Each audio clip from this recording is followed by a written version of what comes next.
Hello, everybody. Boy, this week has been busy. Busy. And the weather has been really weird here in Maryland. I don't know if you've been watching the weather service, but today it was like, 65 degrees. Some crazy temperature. I saw a girl running around in little shorts and little tank top today. This is mid-January, folks. I mean, come on.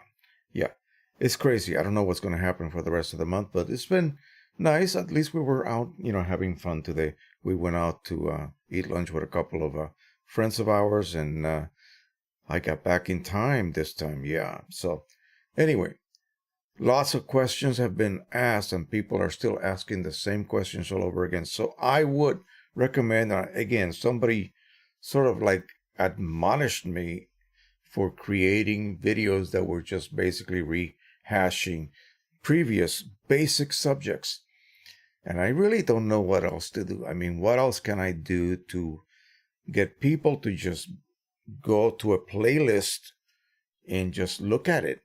And I bet you the video that will answer your questions is in there somewhere. Again, all you got to do is look for the subject CLI 42 modification. I got a playlist with multiple videos going through every aspect of this process and other semi-related aspects about modifying these cartridges. Again, you want to learn about color management, you want to learn about profile creation, color manage workflow playlist is there. So rather than, waste time looking at it over, it's got to be like 1,350 some odd videos.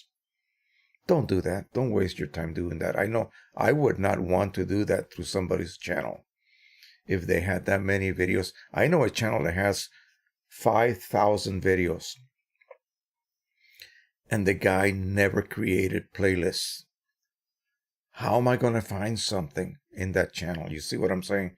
So I've gone through the trouble, and it takes some time to do that. Video by video, you assign it to a playlist. It could be also a couple of playlists, because it could be a related topic that pertains to that video.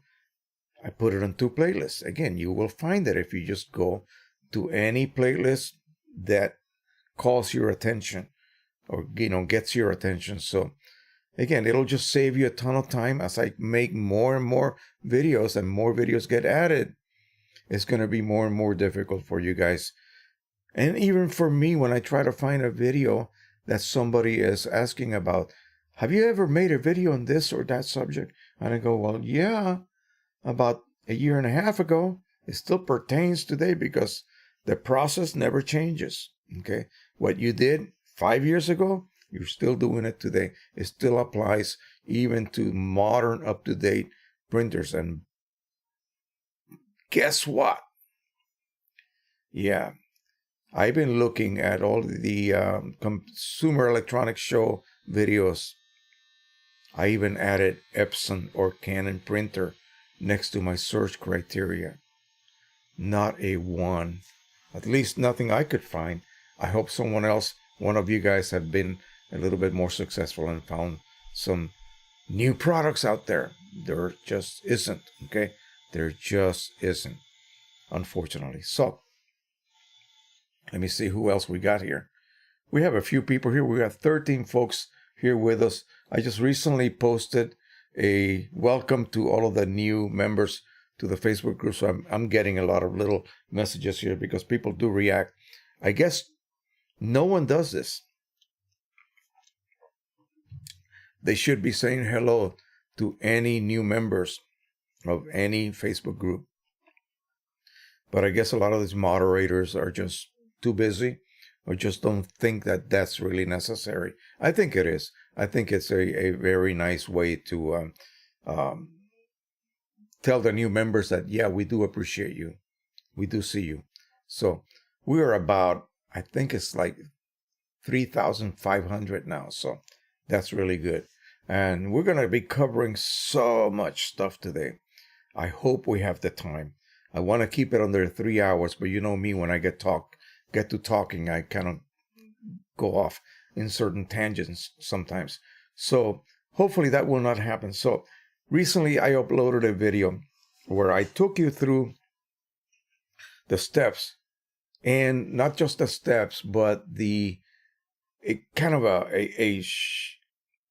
showing you what you really need to perform your CLI 42 Pro 100 cartridge modification. Yes, the most popular printer for photos in the world. Okay, probably the best thing that Canon ever produced, and so it is very popular, and everybody wants to, immediately switch over to third party.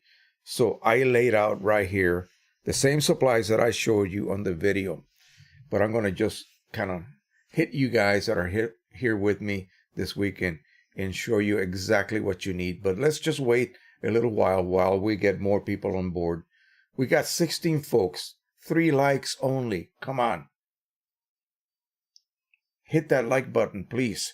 And also tell us who you are, where you are from. We have 1, 2, 3, 4, 5 people who are sharing with us who they are, what do they go by name-wise, and where they are watching or listening from. So that's what we need, because this is a community. We have a good camaraderie with everybody here. So far, so good. No one has really been, a bad actor, if you will. And so we just love doing this. And again, it's all about sharing your own experiences. If you come on here, tell us who you are, where you're from, tell us what printer you're currently using, if you even have one. It doesn't matter if you have one or not yet. This is a place to come so that you can possibly make that decision. And we're going to be just as frank as can be, okay? We're going to hold nothing back. I'm going to tell you the ins and outs. I'm going to tell you why you should not do this or why you should do this. It all depends on your circumstances. So let's say howdy to everybody here. Henry Stoffel, Boston, 70 today in Boston. That's way up there in the Northeast. That is nuts.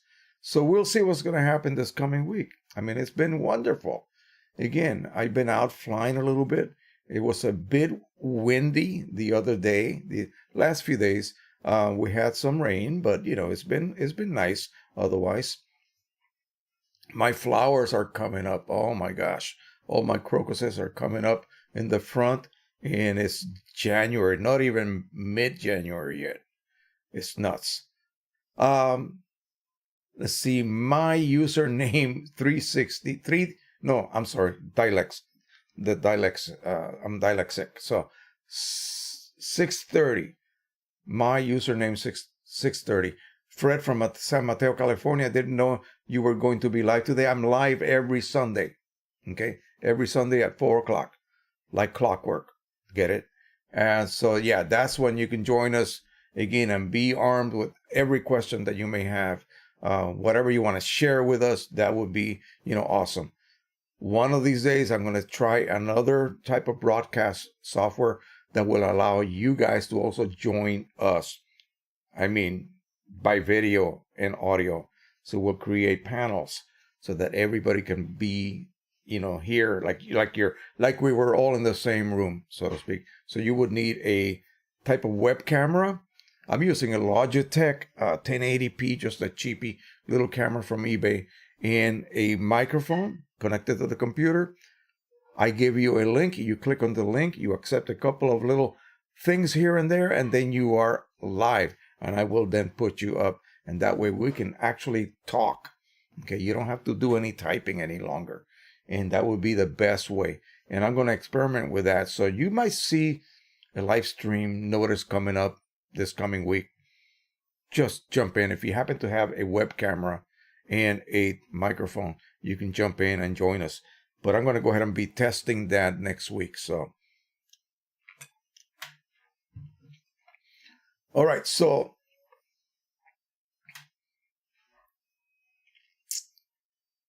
my username, you're going to watch us later. Okay. So this will be a video that you're going to access at a later date once we get off the air, if you will. So Guido here from Bruges in Belgium, and Charles Verbruggen also from Antwerp, Belgium. So you have a couple of people from Belgium, the place where I stayed 3.5 glorious years, and our son was born there, actually. I have never had a better time. I'm telling you, it was awesome. I was with Shape, if you guys know what Shape is, in Mézières, Belgium, the French side. So let's see what else. My username says, you caused me to purchase my 100. Thank you. As long as you're enjoying it, I'm glad you got it. And we're going to take you through all the steps you need. So please hang with us. Don't go away yet. We have 21 people right here. We got 8 likes. That makes no sense, guys. Come on. Let's go. Hit that like button. I don't know why you're not doing that. It takes about that amount of effort. Okay. Always like a channel that you want to support. All right. So we have Anders W. from Sweden. Badger Tail from Albuquerque, New Mexico. His name is Scott Duran. Blue Driftwood Beach from Brunswick, Georgia. Just got my Pro 100 a couple of weeks ago. Awesome. I stayed in Brunswick one time I was driving to Florida. That was our midway stop. Mark Y. Mark from Chino Hills, California. Fairly new to P800. Still works. A blessing from an Epson. I hope you're enjoying that. I'm going to show you a couple of prints that I just did. No, actually, not on the P800, the Pro 1000. P800 is wonderful. Roll support, can't beat it. That would be my only printer I would keep if I had to get rid of everything else, the P800, just because of that roll support. And also the ability to print ridiculously long panoramas. I mean, if you ever have a need for that, if you're one of those guys that shoots and then stitches like 12 images, yeah, you'll be able to print 100 and whatever. Maybe they claim 500 something inches in length, which is beyond, my ability to comprehend. So anyway, Homer Yates from Northern California is here. Cliff Fit from Denmark, of course, Epson P600. Badger Tail says Canon Pro 10. My username 3630. I keep saying 360. Great news, he says. Okay, so I think that's in response to something here. Robert Lecomte. Good evening, Bob. So where are you from, Robert? Mark Y. Roll is why I have the P800. Yeah, same here. Tade. Oh boy. Okay. TADEUSZ and then 12 from Montreal, Quebec, Belgium, the home of the chips with mayonnaise. Yummy. Yes, we were just talking about that today. Yes. I like to go to these restaurants around here. We have a lot of Peruvian restaurants where they make that delicious chicken over a wood fire. I mean, it's amazing. And then they fry little chips, if you will, of yuca, a root, and it's really, really delicious. And I was just telling my son about, because he doesn't remember Belgium, the pommes frites that you buy in the corner, and you dip them in mayonnaise. Ketchup, what's that? Nobody knows what ketchup is, at least back in the early 80s when we were there. And gosh, I miss that, I'm telling you. All right, so he has a Canon Pro 10 with PC inks, that's Precision Colors inks, and he's getting great results. I just printed a batch of prints for that same friend we were out to lunch with today. He's their family historian. He's always giving me images to print for him. And I just do it for nothing. I tell him, just buy me lunch. And so that's what he does. And gosh, that Pro 10 is just so easy to use. Such a pleasure to use. And the results are going to be permanent pretty much because I'm using nothing but OEM inks on it. I refilled my cartridges with OEM inks that I get from 700 ml cartridges, or just pulling them out of the PG29 cartridges that I was getting before. I still have a bit of ink still stored away, so I can go ahead and refill as much as I want from those and guarantee the best results possible.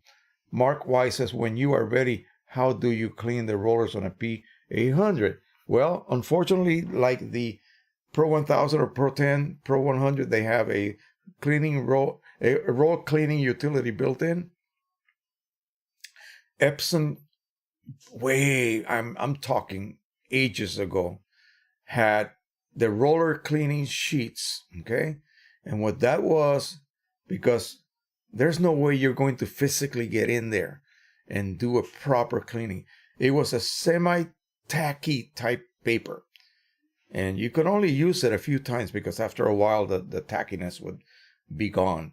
And you just feed those papers through it. You load it and then you hit the paper feed button and it would send that sheet through the rollers.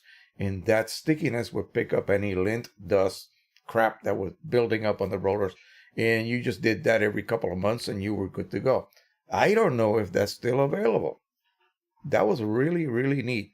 And what I would suggest you could do today, is simply, as far as you can reach, with paper towels and maybe a bit of some household cleaner, or maybe just plain water, and just go over the rollers that you can reach. Those internal rollers, I'm telling you, is very difficult to get to them. And so, what else can you do? Well, keep a very clean environment. Okay. I would say stay away from these fine art papers, but gosh, they're so wonderful that you just simply can't. Print only RC papers. They don't have any lint on the paper base. All of these fancy papers, all of these rag papers, 100% cotton rag papers, those papers will have lint on them. And some of the really, really high-end papers, I forget which one of the Epsons is right now, but the surface is very, very susceptible to like losing little flakes of the coating. These papers are so bad in this way, okay? They print beautifully, but you have to brush them before you print on them. Because if you do not, you will be printing over all of these little loose bits of coating, if you will. And then that falls off afterwards with handling, and you end up with all of these little white dots because you printed over the dust, the little loose chips, I guess you want to call it, of coating material. And so you don't want to do that. So the idea being that you want to load that paper as clean as possible so that you don't end up with white spots. But all of this loose material, if you will, fibers and dust from the surface that just comes right off the coating, gets stuck in the rollers. The rollers are supposed to be sticky so they can transport the paper accurately, right? They need to grab the paper, no slippage. I mean, it needs to be, you have to rely on that. Unfortunately, environmental conditions, if you have a cat that crawls on top of your printer, if you have an expensive printer and you're not covering it, then, you're inviting anything from the environment to start messing up your rollers, okay? Epson really doesn't have a very good cleaning utility like Canon does. So I would just suggest get in there and just do the best you can. One of the old tricks was to take a piece of paper as wide as a printer can handle, fold it in half, wet the lower half with like a low percentage alcohol solution, maybe 50% alcohol, leave the upper half dry, feed it. It's relatively heavy paper, something cheap, not inkjet coated paper, just something you buy at the the office store, like copy paper. And then just press the feed button. It's supposed to go through.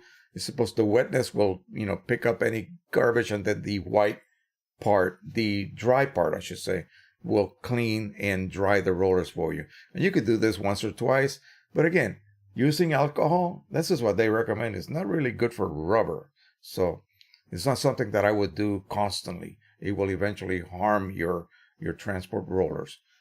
All right, I probably spent too much time explaining that, but that's just the way I am. Okay, now, and Guido says, and don't forget the Belgian beer. Yeah, you know what? I'll tell you something hilarious. When I got there, and again, remember I was Army. I went to the Supreme Headquarters Allied Powers Europe, SHAPE, and I was a photographer for them. So I work in the secure area of the building. And when we were staying at a hotel waiting for housing to become available, this was a hotel run by the government, by the military. I kept seeing these big posters with this pretty girl, and it says Stella Artois. I thought she was a star, some kind of local movie star. I didn't know it was beer. Yeah. Later, I found out. And so, yeah. Silly me. Mark Y says, also do not need to clean the rollers if not doing borderless prints. I also do not need to clean the rollers. Well, the rollers are not going to get dirty from printing borderless. The platen sponges will. Okay, that's where the overspray goes. The head is only laying ink at a very narrow area from right to left, right across that area where the paper emerges, and you got like maybe about an inch worth of space where the head travels across. That's where the ink is laid. And so when it goes to the edge of the paper, it still is laying ink because it has to print beyond the edges. So that's where the overspray comes from. And it'll do it to the right and it'll do it to the far left. And so that overspray gets basically dumped on the sponges. You'll see the sponges. Just open up your lid and you will see sponges. They are actually located at specific areas. That is why you cannot print borderless with any kind of weird custom size paper. You're only set at specific widths, like 8 inches, like 4 inches, and so on, like 5 inches. So you can print 4x6, 5x7, and 8x10. And then after that, I think the next one is maybe 11 for your 11x17s, and then 13, if that is a 13-inch printer, or 17 if that happens to be a 17-inch printer. So you cannot overspray anywhere. It's specific areas. That's why borderless printing is basically, restricted to specific standard paper sizes. The minute you create something like a 14 by, you can't print borderless anymore. Okay. But it goes onto the sponges and not the rollers.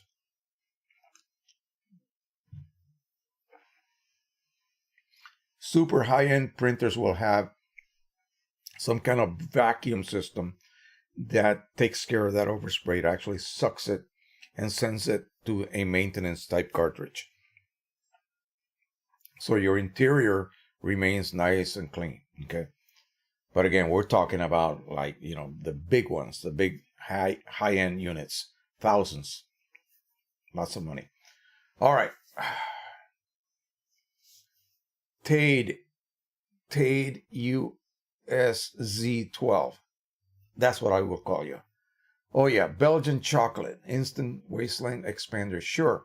My wife and I went to the factory, one of the Belgian chocolate factories there on a tour. That was fun, I tell you. And we went to a tasting room where we got to enjoy a lot of that gorgeous and delicious chocolate. Will Carson says hello from Southern California, who said, do you think the new or future inks from Precision Colors will approach in longevity to OEM inks? Canon Ink Pro 10. No. The reason being is that, the raw materials from which these inks are made by these third-party ink laboratories are not the ones that the contracted laboratories for Canon and Epson have access to. Believe me, if they did, you wouldn't be saving money because they would be expensive. The raw products are expensive. People say, oh, no, they're making this ink for, pennies an ml. No, they're not. No, they're not.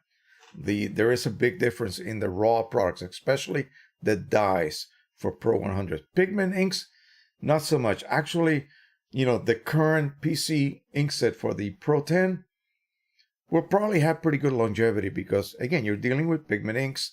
Pigment inks are particles that are colored chemically. I mean, that's the chemical, makeup of those pigments. So they will be magenta color or reddish color. They will be orange. For those printers that use orange, they will be yellow and so on. So they will last a lot longer than, dye inks, third-party dye inks, of course. But again, never as long as OEM because of the difference in the raw products. This is what it was explained to me, okay? And it wasn't by a salesperson or somebody trying to pull the wool over my eyes. That's what they told me. And I said, okay, that makes sense. They just don't have access to those materials. Even Inkjet Mall, that has a lab in China exclusively making inks for them, they do not have access to those products either. They have just been able to develop the same techniques that Epson uses, because they only sell Epson inks, or inks for Epson printers, not Canon. So they're able to microencapsulate those tiny little microscopic pigment particles, just like Epson does. So rather than suffer from gloss differential, like a lot of these third-party pigment inks do, horrendous gloss differential, okay? You need to spray them with something that'll even out the gloss differential, so they'll look even. Cone inks are as good as Epson when it comes to gloss, okay? They actually perform even better, sometimes even a little bit glossier than Epson.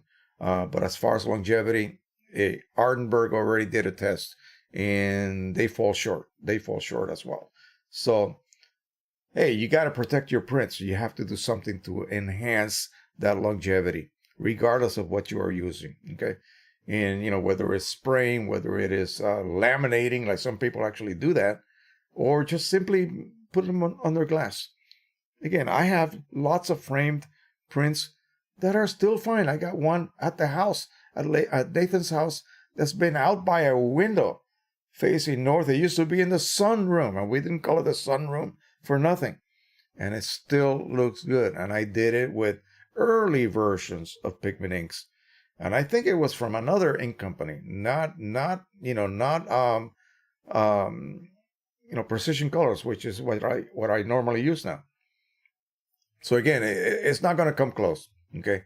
The only time that third-party products come close if the original was not that great to begin with. Okay, and the third-party companies can have access to the materials that they are using to produce their products. Then you pretty much get an equal. What you may end up with is lower cost of production, and that's handed down to the customer as being a lower cost of use. So you'll be able to say, print something specific size for a lot less money than you would when you're buying something with an inflated price, but it's still the same, quality. Okay, let's see what else we got here.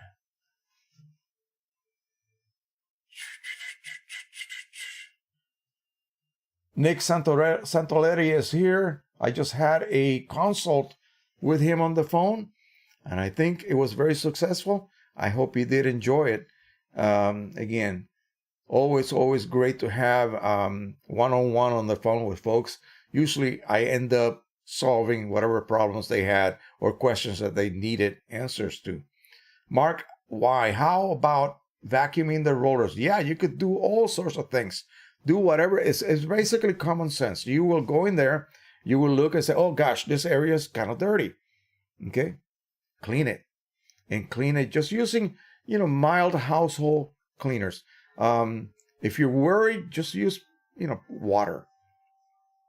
Dilute Windex, if you will, even more. And use that to clean any kind of, if you see any kind of like on the silver platen strip, which is bright chrome like, you will see ink.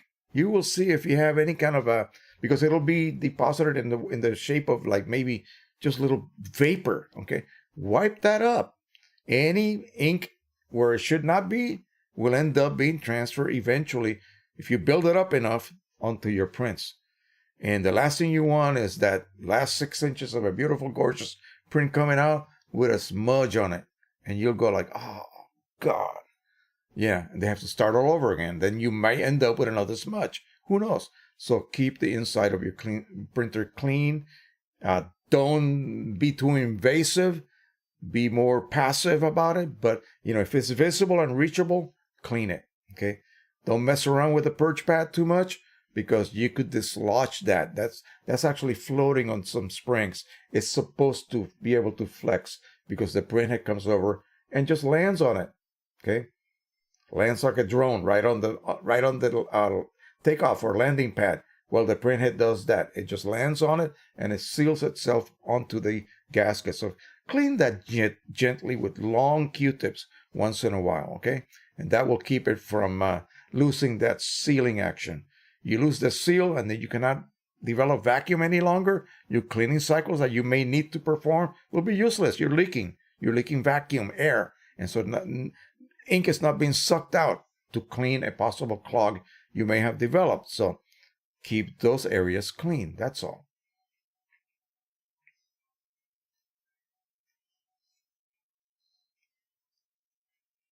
Okay, Stephen Paulboy from Toronto, Ontario, Canada, where we had a record rainfall yesterday. Oh wow! As long as it wasn't snow. I hate those. God. I remember here, we did have a 3-foot blizzard one time that just paralyzed everything. The government closed down for a week. And so again, we just stayed home and enjoyed it. But, at least we had a lot of food and milk and bread and eggs and all of that. And the power did not go out.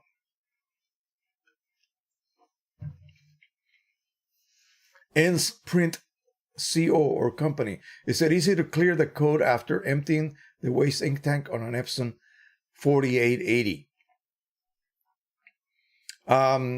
Actually, you're dealing with a cartridge, not the printer, like you would on a regular desktop model that does not have a waste ink cartridge. I think going way back to that model, 4880 is kind of old at this point. Yeah, you can reset those chips. And the top of let me see, the top of the cartridge is like a grid that you remove. You expand the size, pop the grid out, remove all that saturated, absorbent material, and replace it with anything. It could be whatever absorbs water-based liquid, okay, will work. You reset it, and I think, if I am not mistaken, even way back, you would need 2 cartridges, because the memory of the waste cartridge chip system is not like the ink cartridges. It only has room for 1 ID code. And the ID code, it's only read-only, if you will. So if you have 2 cartridges, you will have 2 different ID codes. So you need to reset the levels with your resetter, but then you need to pop another cartridge in that it hasn't seen yet. You see, it will then say, hey, oh, welcome, a new ID code. You must be a different cartridge. Let me erase the previous ID code. Okay? Then you take that one out and you pop the one that you reset previously after you repacked it. And it will say, hey, I've never seen you before either. I will accept that ID code, even though it was the one that was previously on there, because it will only remembers 1. Okay? 1 code. That's it. So you can continue to do this basically as long as the printer will last. So as to what resetter to use, I have no idea. Really. I really don't, because that's quite a while ago. I don't know what the OEM maintenance cartridges go for at this point. I know the ones for the 3880, 3800s are like, $20, $23. So if it's too much of a pain in the, for you to do that, then just buy new ones. I hate to be throwing them in the environment, in the trash, because they end up in a landfill. It's just a box full of gunky black ink. I wouldn't want that on my buried in my front yard. No, I would not. All right, Tango says, especially the Belgian beer. You're still talking about Belgian beer. Yes, we'll talk about that some other time. Okay, let's stick with printers right now. Mr. Hertz, hello from Northern Michigan. Stephen Paulboy says he just got his new 24-inch HP Z9 something printer delivered this past week, and you told us about that last week. So the HP rep is coming to set it up and train me in the next few weeks. I'm excited. Learn how to use it. Yeah, hey, do some videos. Show us how to do the internal profiles. That would be great to learn to do that. Drone worship. Woo! you owe me a stream about the Bebop 2 camera autofocus. All right. Yes, we're going to do that. This thing is sharp as a tack. Oh my God. Yes, I cannot believe the quality I'm getting with that. Okay, now I'm worried that my other Bebop is not quite as sharp with an untampered camera, one that has not been exposed to 15 degrees ridiculous temperatures outside, which is what I have been told by Anthony Blog. He said that that's the cause of this blurry condition that cannot be reset after it takes place, after exposing it to super cold temperatures. That's it. You got to remove the lens out of the barrel and play around and what I did was I removed it, and we'll talk about that when we do your live stream. I want to jump in and do that with you. We'll talk exactly what I did. I will show you. I'll take the nose cone out of my Bebop and show you what it looks like. It's not pretty, but it works beautifully. All right. Thank you for the super chat, by the way, my friend. You really did not have to do that. You know that, okay? But I appreciate that. And I've been watching you. Today you were live, I believe, and I missed it because we were out. You were, you were on, and I was not available to come and see you, man. So there'll be other times, I guarantee you. And I'm glad you're back home, okay, and in one piece and doing really well. I see the difference, man. I see a huge difference in you. Awesome. Mark Wise says, what kind of rag would you use to clean the rollers? Lintless, obviously, yes. Even paper towels. And there are so many brands of paper towels. My daughter uses some that are just really thick and cottony looking, but they don't shed any lint at all. So that's what I would use. And dilute some Windex, okay, window cleaner. Just dilute it and spray it on your paper towel and just wipe the interior, and then finish with water. That's all you need. Charles Verbruggen says, thanks, Tango. The same to you. M. Hertz says, gotta go. We'll watch you later, okay? Nice to have you. Guido says, Tango, blah, blah, blah. Okay, everybody's talking to each other. That's good. He says, Tango says, haha, the 4880 printer, problem solved by printer Alzheimer. Such a funny explanation. Great, Jose. Okie dokie. I like that one, though. Ends Print Company says, thanks so much. Harold Goldberg, okay. Hello from warm and sunny Richmond. Mark Y says, thanks. And Tate USZ12 says, just say Tad. Okay, I will say Tad. Question, why do my prints sometimes have a quarter size, have a quarter size in one corner of the page on 13 by 19 A3 Plus paper using my Pro 10 under Mac OS. Okay, you got me there. As soon as you said Mac OS.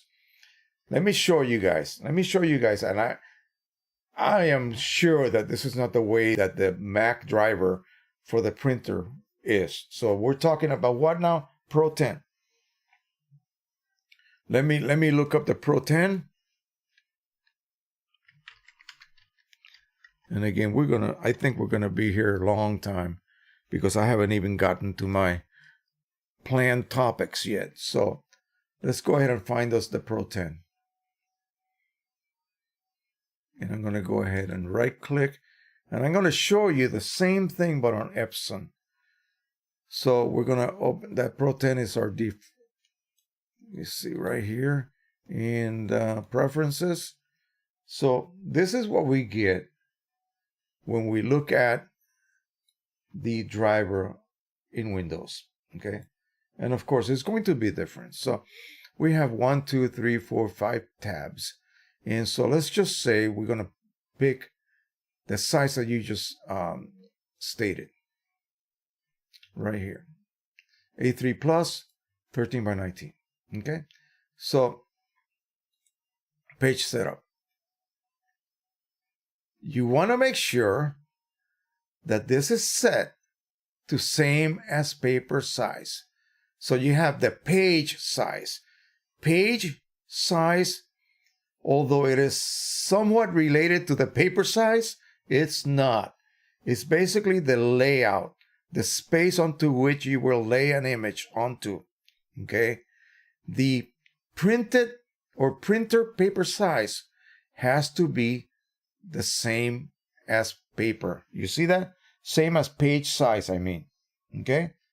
So if this is something else, then that's why you're getting, and this is extremely common, guys. This is exactly what happens when these two do not match, okay? And on Epson, it does the same thing.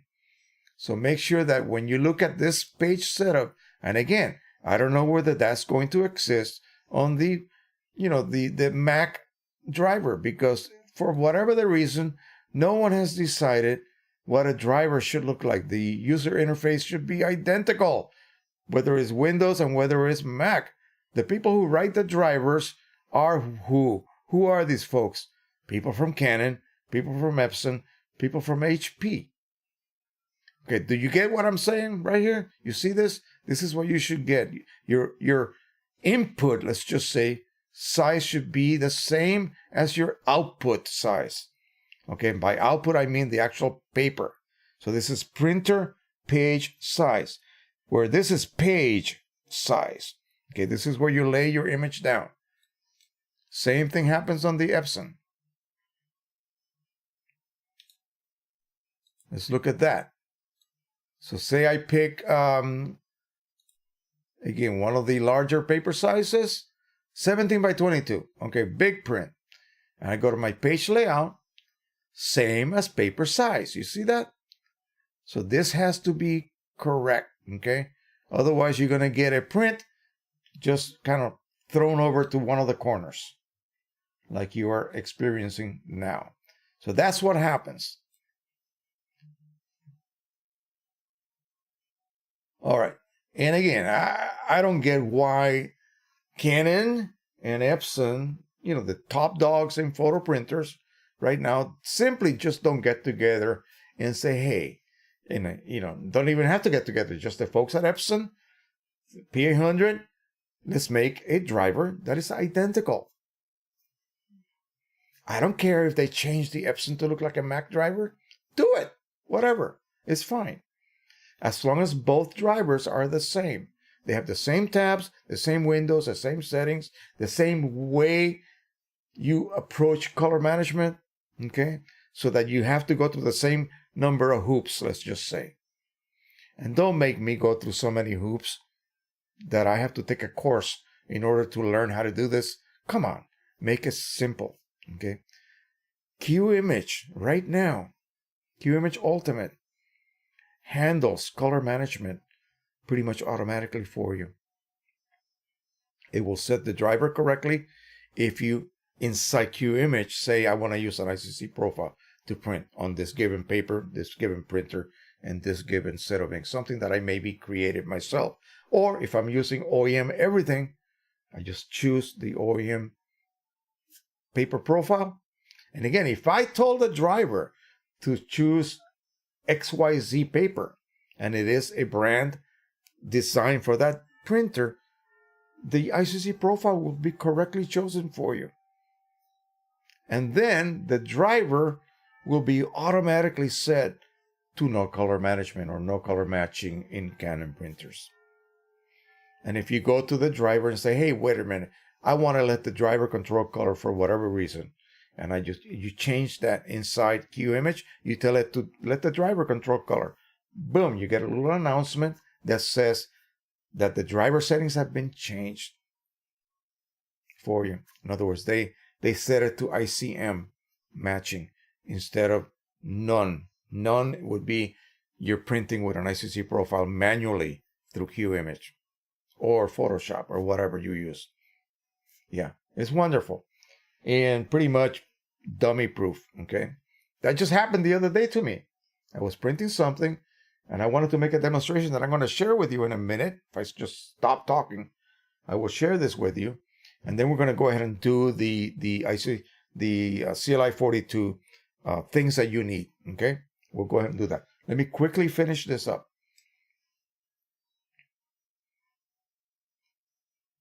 Yeah, Mac OS driver is nowhere near as specific as Windows.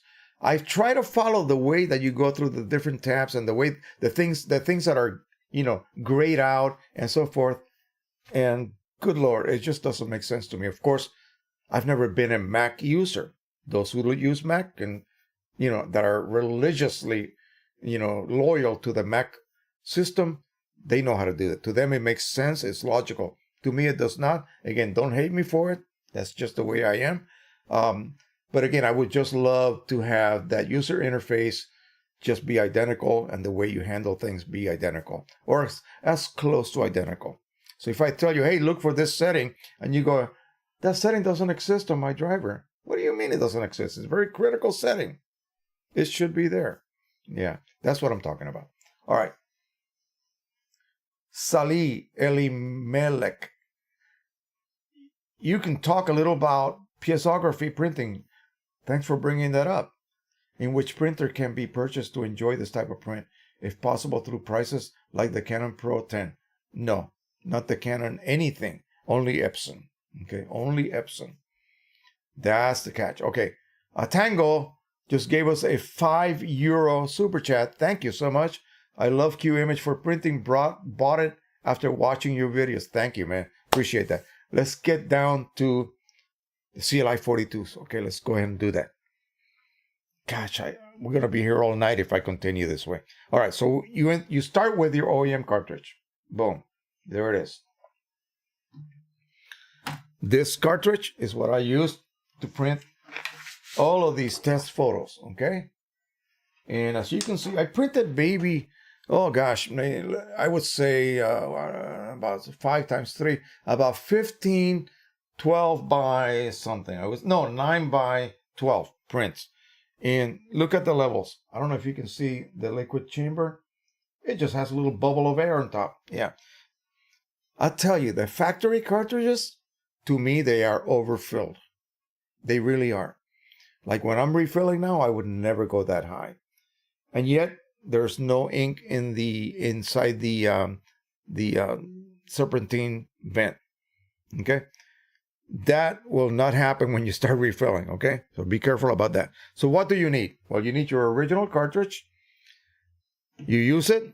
We talk about yellow only because this is the only one we're going to ever flush. We don't care about the other ones. The other ones can be topped off with Precision Colors inks, even if they remain with, if they have some remnants of OEM ink. It will not have a diverse reaction, okay? This one will, okay? Diverse? No. You know what I mean. A bad reaction. When you use it till it's empty, this is what it'll look like. Okay? You can clearly see the upper and lower parts of that sponge. That rectangle of fibrous material. Okay? So that's what it'll look like. I can see air in it right now. This cartridge has been laying around for ages. It's probably very dry. I'm going to probably end up flushing it, of course. But now what you need to do is remove that factory fill ball, which is located right here. What do you use to remove that ball? I use a scalpel, but a number 11, this is number 11 scalpel. I use a scalpel or I use an X-Acto knife. You're going to go around. You can clearly see the indentation of that circular little space. You're going to go around and cut the label. You're going to remove that label. When you buy the kit, you will be given a little eye screw. And an eye screw is what you do to hang a big picture frame on the wall. 2 eye screws and braided wire. That's what they're used for. The good thing about them is that they have a really sharp little skinny screw shaft. You're going to insert that into the ball, okay? And you're going to screw, screw, screw until you got a good catch of that ball. In other words, you'll be able to then tilt that eye screw back and just pop that ball just like that, okay? It'll come right out. Now you have a problem. You have a very nicely molded factory cylindrical hole that has a round or spherical base on it with a very tiny hole. You cannot stick a plug in there. You cannot stick any of these plugs in there. You see these plugs? You cannot stick those plugs in there because that seat prevents you from entering.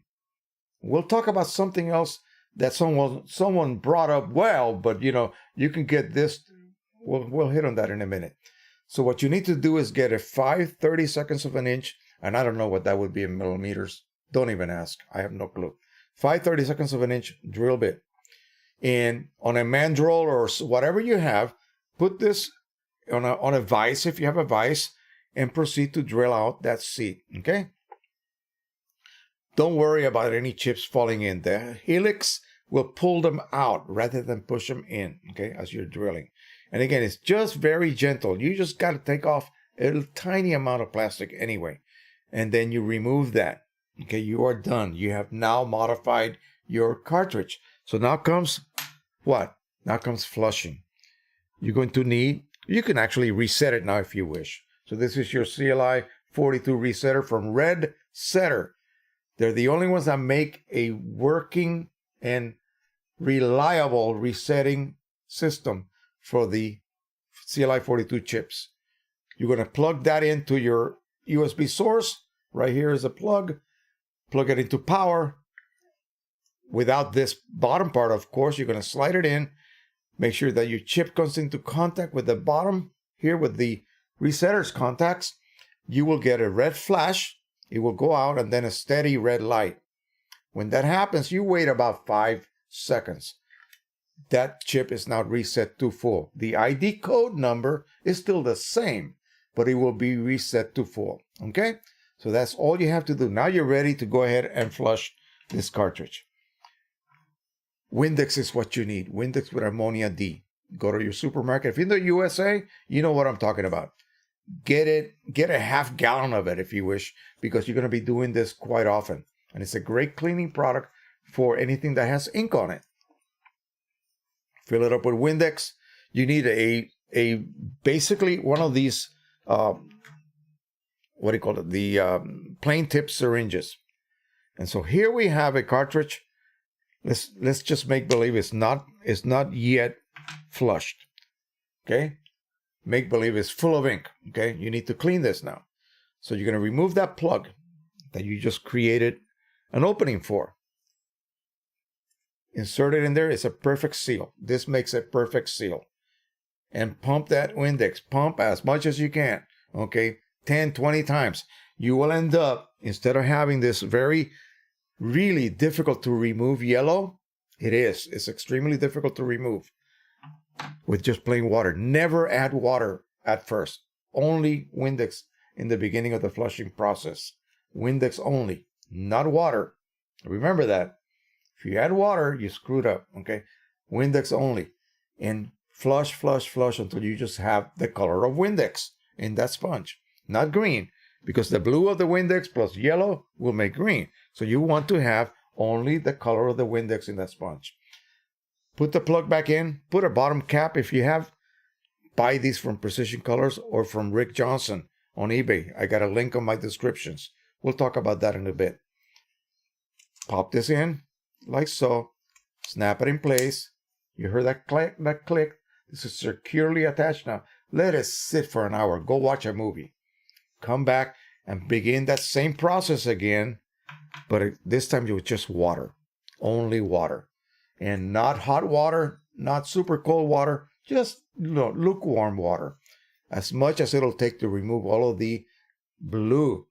And you will end up with a pristine white sponge. Now comes the drying process. This is why you can't do this while your printer is waiting for a cartridge.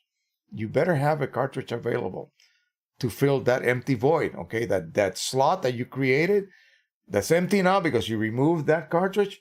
Put another cartridge in there. You better have 2 sets of cartridges, okay? This is imperative. But I will give you what you need to do to avoid all of this without any kind of problem, okay? But let's go through the process, because this is the only one you're going to flush, the yellow cartridge. The other ones you can just immediately refill with PC inks and pop them back into the printer. Flush. Now it's nice and white and clean. Now you got to remove all the water. Well, I came up with a gizmo. Buy these clips. Okay, if you're good with your hands and using tools, if you have a Dremel tool, find a buddy that has a Dremel tool. Find a little drill that has the same diameter as one of these needles. Okay, whatever the gauge happens to be. It could be 20, it could be 18, whatever. and drill a hole all the way through that. I'll show you what that looks like. See, this is silicone. See with a little opening in the middle? So drill a hole through that so it comes out the other end.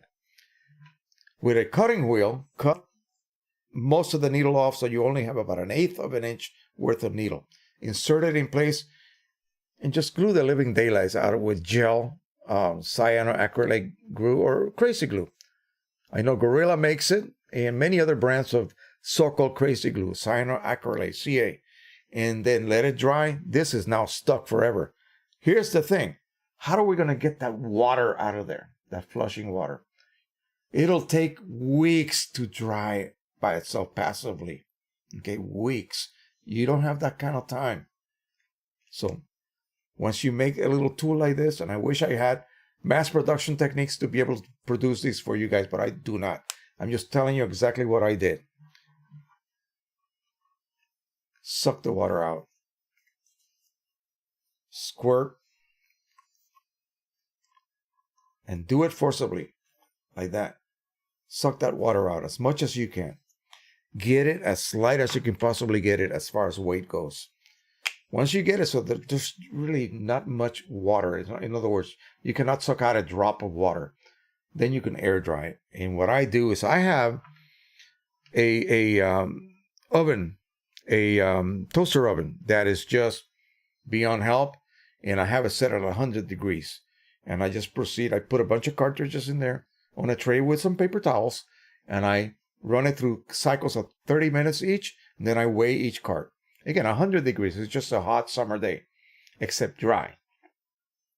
And after a while, you will begin to reduce the weight, get it down to 13.6 grams, and now you are ready. You take your good clip, attach it, boom. Remember, you already reset it. Now comes refilling. You remove your plug, boom, remove your plug, and you have two choices.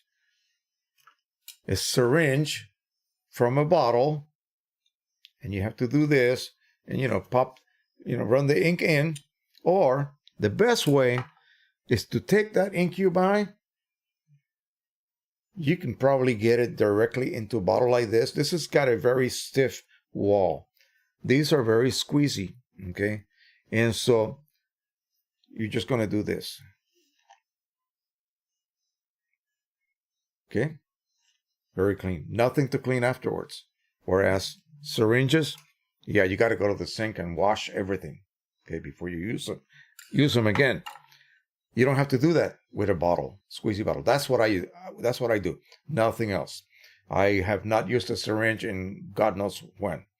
So you fill it to the very near top, not as much as this OEM. They do that with a machine, okay, so it's safe. You're doing this manually. And again, keep in mind, okay, this is important. Keep in mind, you're not supposed to do any of this.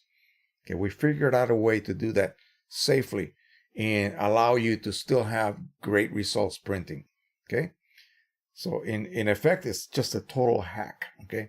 So fill it to the very near top, and then you will immediately see, because at the bottom, let me show you. At the bottom here, at the very bottom of that liquid chamber, there's a little entry port. And that port immediately connects with the sponge, the lower part of the sponge. You need to have the clip in place, otherwise ink will immediately start coming out because you have this open. Let it migrate into the sponge. You will see maybe a couple of little pockets of air, maybe. Don't worry about it, it's fine. The lower part of the sponge is what needs to be, saturated. This level will drop drastically. Keep topping it off slowly. Do not ever overflow, okay? Keep topping it off, let it rest. And at some point, it just won't fill anymore. It will not migrate anymore. Top it off to 1/8 of an inch from the top. People say 80%, but what really is 80%? Just 1/8 of an inch. Plug it. And here's the next test you have to do, because you want this cartridge to operate reliably. Oh, another thing. Put this on hold a minute, okay? So there is a source of tapered plugs. These are straight wall. These tapered plugs are supposed to be able to fit without having to drill out this seat? Well, no, don't use those, okay? I hate it. I hate to say it, but he's a good friend, but don't use those. You have a situation with a tapered wall, okay, using a tapered plug. How well do you think that plug will stay in when it gets a little bit wet with ink? Slippery ink. It'll slide right back out. There's no way it's going to stay put. Why is that important? Well, let me give you the answer. When you remove that seat, that hole is narrower than this plug is, okay, the diameter. So when you insert it, you are actually compressing the plug. When you get past that bottom seat you drilled out, because your 5/32 is not going to enlarge the primary hole at all.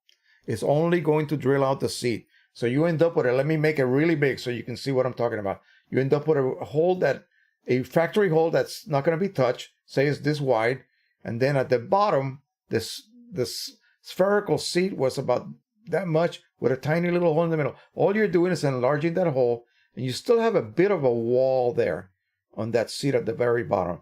This is probably a bit over 5/32. This will be 5/32. Okay, so you have wider and a little narrower. This plug will be forced through that little narrow bottom part. It will compress. It will emerge below that. And guess what it does? It relaxes. It gets bigger. Perfect seal. You might be asking, what the hell are you talking about, Jose? Why is sealing so important? Here's why. If you insert this plug in there, and I can see it coming out of the bottom right now, and you take this out, and you put it in your printer, and this is not really sealing, all of the ink will immediately leak out. Within a few minutes, this cartridge will be empty again. Well, that's not what we want, is there? And you think you have ink because the chip is charged to full. The chip has been reset. The chip has no clue what you just did. Okay? So that's why it's so important. And this is how you test your seal. You've gone through the process. You perform all of your actions. Now it is full of ink. Your sponge is saturated. You remove the lower clip and you hold it. I've said this before. Let's use my beautiful mug here. Of course, I would never do that, but you hold it over a mug, a piece of, a can, whatever, and you wait, and nothing drips. That's good. You have a seal. That's what you want. You don't want a single drip. Now you're going to test ink flow because the printer expects to have optimal ink flow. You need ink to keep the printhead cool as it prints because it generates heat as it prints. Okay, so you want the printhead to be maintained at the proper operating temperature, which is set at the factory. This will cause no damage to the nozzles. Any higher than that, you will begin to cause damage to the nozzles, period. So ink is a coolant. Okay, as ink is passing through those passages where those explosions are taking place, it's cooling down the process. Without that cooling, it's like a water pump in a car. If the water pump is not pumping liquid coolant continually, okay, you're going to overheat your engine, depending on the amount of stress you put it through. So a very saturated, full of stress image will stress the heck out of the printhead, will overheat it, and it will fail on you. It will literally die. Okay, so you need to have enough ink flow. Okay, that will keep your operating temperature at nominal temperatures, and you won't have any damage. So you take this off, you hold it over that cup, drip, drip, drip, drip, drip, and drip, and drip. It should be dripping continually. Okay. Well, before you waste all of your ink, go ahead and plug it back up. And within a drip or two, it will stop dripping again. Okay, now what you do is put this clip back on it. These are all third-party clips available both through Precision Colors and Rick Johnson. Take the plug back out, take your bottle, and replenish what you just used during your test. Perform this every once in a while as you refill. Okay, I haven't done it in a long time, but I haven't suffered from any ink starvation because I know what I'm doing at this point. I've done it so many times already. So that is it. Okay, that is it in a nutshell. Now, third-party refillable cartridges for Epson. Remember, don't use refillable cartridges, third-party types for Canons. Always use OEM cartridges. For Epson, that's another animal, if you will. Epson uses a cold firing printhead. They don't care. Okay, it's fine. You can use third-party choices like these. And this is for the R3000. So again, on your Canon printers, yeah, that's when you have to be careful and do everything correctly. Now, do I have a Pro 10 cartridge here with me? Probably not. The Pro 10 is even easier. You don't have to do a thing. Nothing. Oh, Pro 100 cartridges, as you change them from now on, the minute one of them goes low, take it out, reset it with a clip, of course, afterwards, and then top it off. Okay, and you can pop it back into your printer. By doing it that way, as soon as it reaches low or before that, the sponge never really loses any more ink because you just lost your replenishing ink already. You see what I'm saying? So once you lose the ability to replenish that sponge and keep it always saturated, it's going to lose ink at that point. There's nothing to replenish it. So do it before that. Okay, take it out, reset it real quick, put a clip and top it off. Remove the clip, put it back in your printer. You're good to go. Pro 10 is different. The Pro 10 has an ink bag inside. An ink bag that's like a little accordion. And that ink bag is actually regulated by a pressure spring. It's really amazing, the engineering that went on there. So those can be allowed to go empty. Okay, there's no sponge. The reason you want to do this is because of that sponge. You don't want the sponge to be full of air. This is full of air. If I refill this, the ink will never enter the sponge. There's not enough force to push that air out. So you have to flush it. But with a Pro 10 cartridge, PGI 72, you can let them go empty. And then just top them off. Simply upside down, dribble ink right on the exit sponge. There is an exit sponge. Dribble ink and the bag will immediately accept the ink. Dribble it until you get a little flood. Squeeze it, blot it, and you're ready to go. If you weigh it, it'll be about 32 grams total weight. Simple. Reset and refill. No modifications required. Somebody told me, do a video on that. Why should I? It's just really nothing to it. I've done videos on it already. It's so simple. It's the best printer for refilling, folks. Okay, the Pro 10, the easiest printer for refilling. If you want ease of refilling, don't get a Pro 100. Get a Pro 10. Pay more money up front. But you got pigment inks, which will last longer anyway. So, now, how to avoid all of this? Rick Johnson on eBay. Okay, I have a link on my descriptions. And I get nothing from that. Not a penny. I've told him I don't want any kind of recompensation from anything. I will give you as much publicity as I can possibly give you, but I don't want anything in return. So, get his cartridge set already pre-modified with the best plugs. Again, you have two choices. And I'm going to take you to his site in a minute. You have the little white plugs and then the color-coded plugs with a little tab that helps you in removal of that plug when you need to refill. The other ones kind of require that you have good nails, let's just say. So let's jump over to the site now. For $60, you simply get the best deal in town because really, at this point, you don't have to do any of this. And that's the whole point that I'm trying to make. So this is his site on eBay. Again, I have a link on my descriptions. People are always asking me, hey, people, look at my descriptions. It's all there. I put a lot of links in there for you guys to be able to take advantage of some of these things.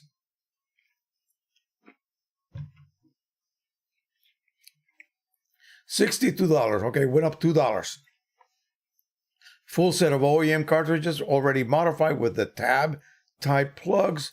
And I believe they also include the clips. Yep, there they are, which are these right here. You can buy these separately. You can buy these for certain other sizes as well. CLI 8s are identical in size and shape as the CLI 42s.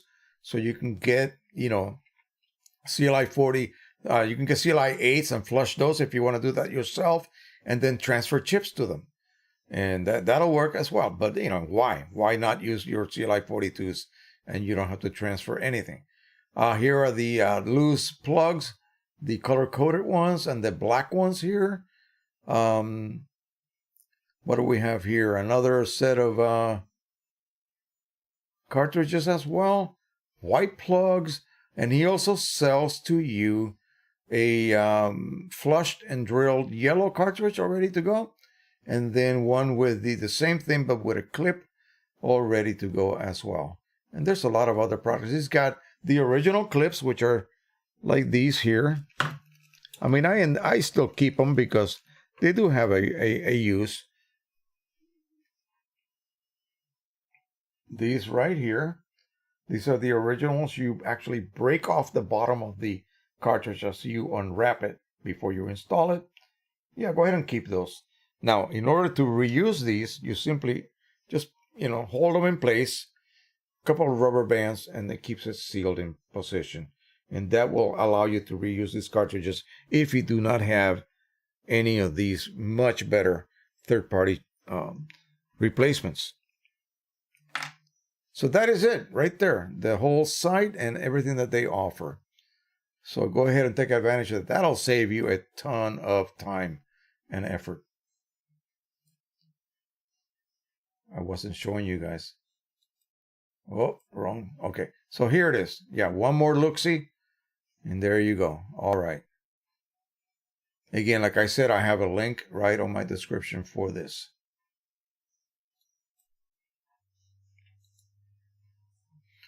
So we'll go ahead and delete that one. Somebody asked a really interesting question, and something that I actually was wondering about myself. What is a term ICM? Canon uses ICM. Their profiles are labeled. They are actually tagged as .ICM. What the heck is that? We use ICC, right? Let's look at this. I keep doing that. Let's look at this. So let me see if I can enlarge this so you can see it better. What is the difference between ICC and ICM? ICC equals International Color Consortium, which is the body that created the standard for device profiling and also the name of the standard itself.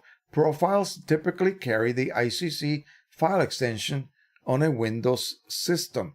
ICM is Image Color Management, which is the color management module in Microsoft Windows operating system. See, while the two terms are sometimes used interchangeably, they really should not be.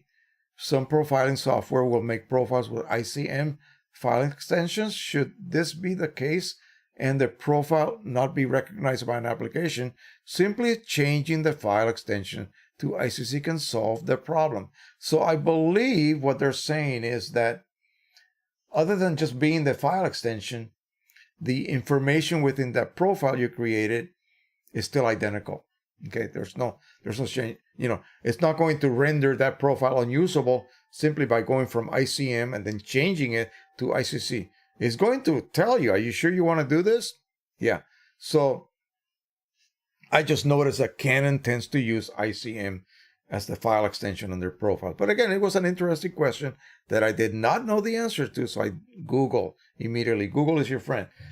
The person who asked should have just Googled it. I don't understand why people just don't immediately just spend a little time searching. Searching. Playlists especially. Those are important. Check the descriptions of the videos. There's links. Take you to different places that you may already be asking about, but you just didn't take the time to search. Oh, yeah. So Windows system apparently, is a little bit, I don't know about Mac. I don't know how Mac handles that, but I know Windows will accept both.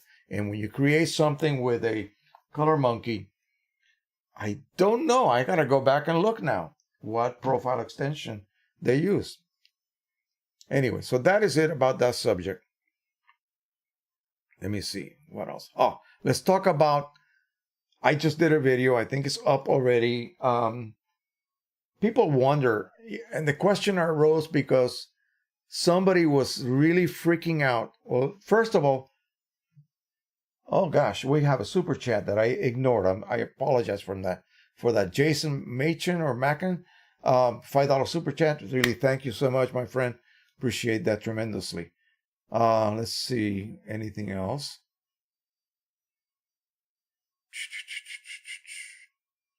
And then we'll get to this. Oh, so we're going to talk about piezoography. Don't let me forget this.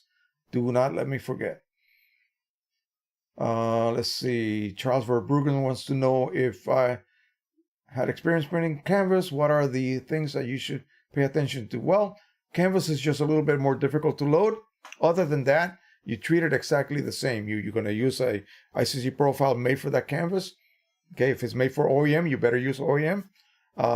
Making profiles on canvas is a little bit difficult. I don't know how they do it. I have problems with my instruments reading over that texture that the canvas has.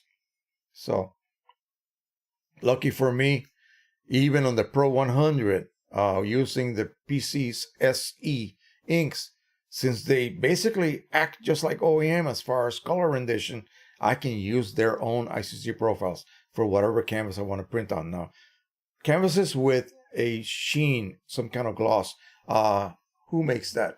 Breathing Color has it. I think Hanamiel has one as well that has a gloss. Pro 100 will eat that up. It's wonderful. The only problem is 13 by 19 is the max you can make, or maybe 13 by 25 if you create a custom size. And yeah, but it'll just work beautifully with those dye inks.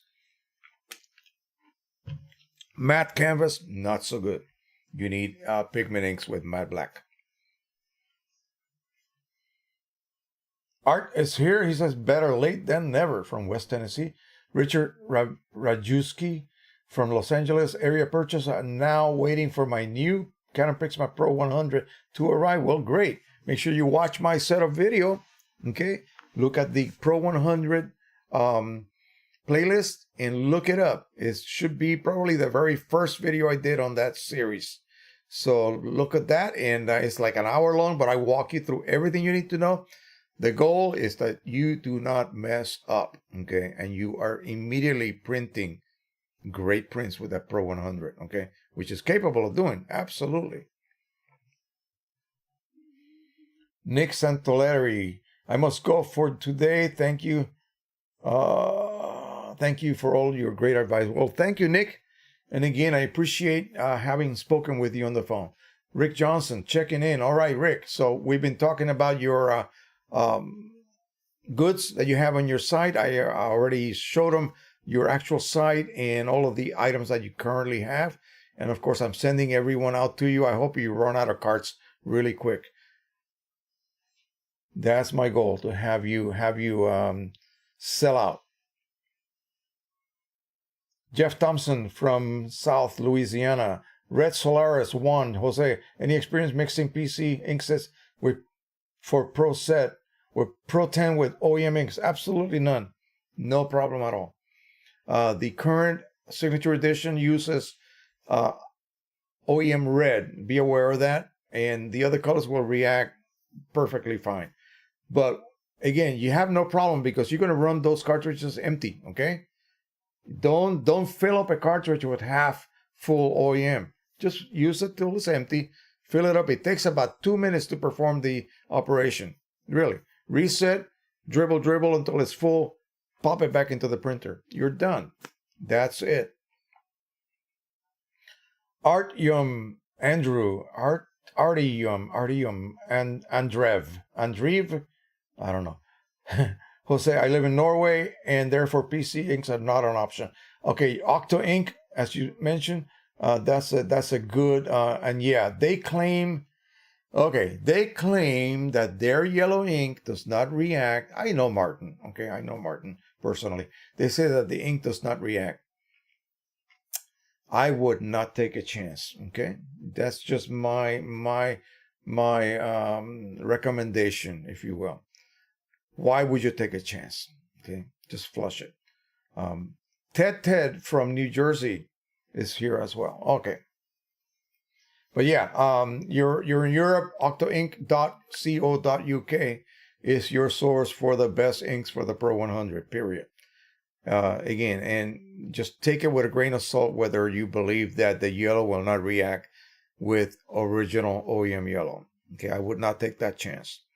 Just my 2 cents. Okay, let's go ahead and talk about what I did. So the question was, somebody was printing charts for profiles, and they were shocked when they saw on their computer, because when you use a piece of software that is designed for one of these units, such as this, okay, this is the original Color Monkey, this is the i1 Pro 2, I think there's an i1 Pro 3 out now, but I'm very satisfied with this one. So again, $1,500, nothing to sneeze at. So I will stick with this one at this point.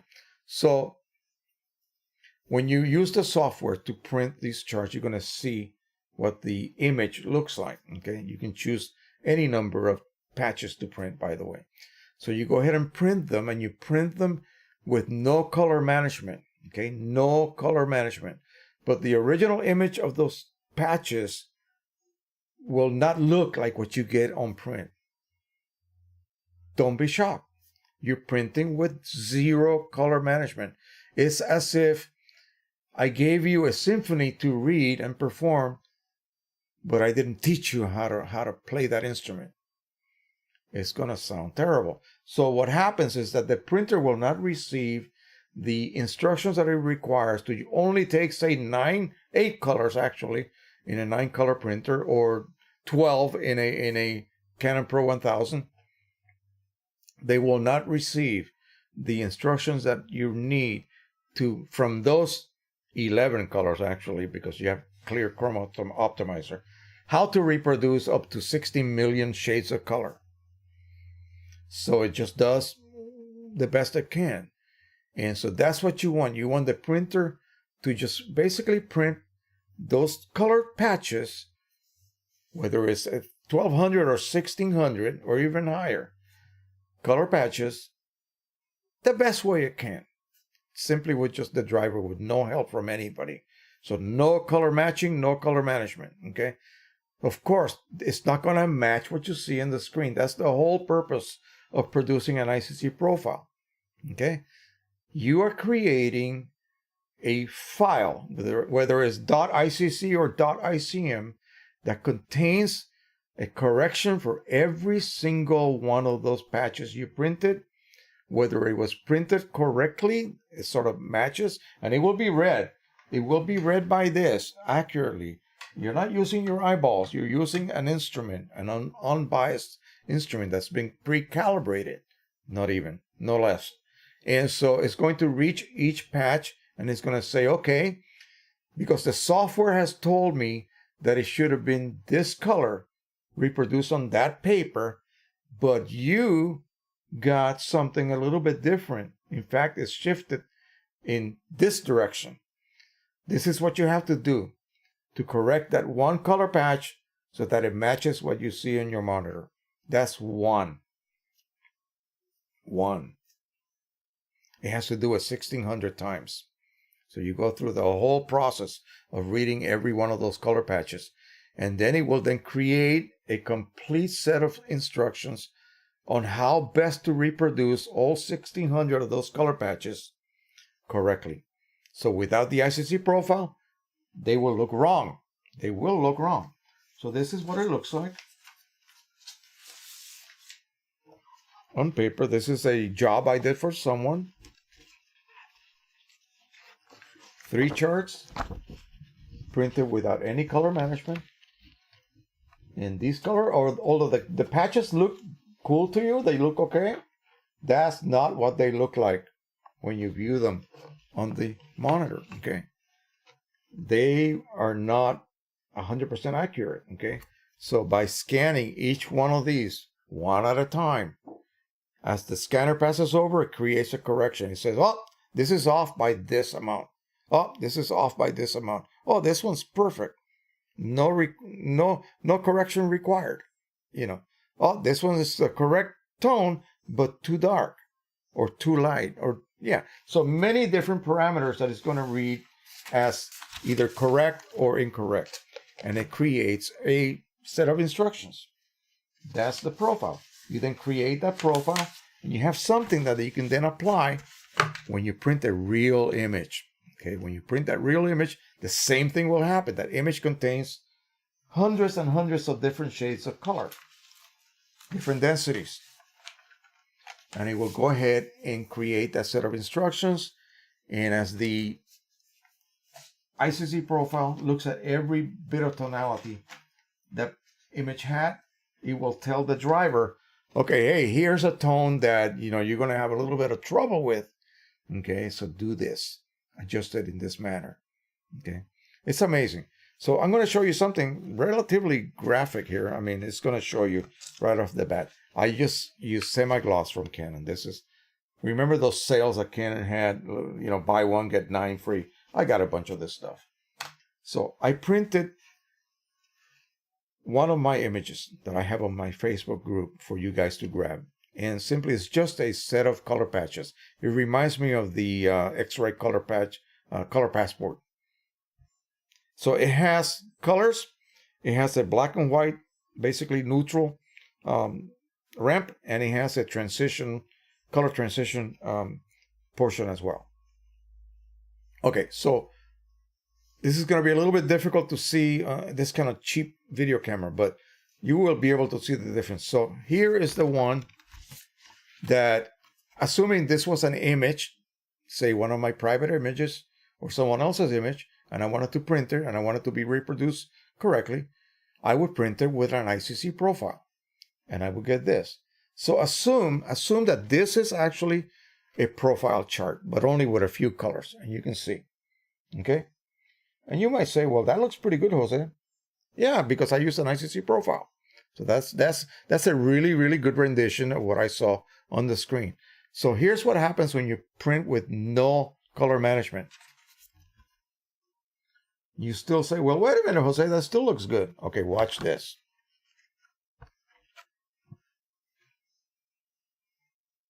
What do you see now? You see this green? This is what it should be like.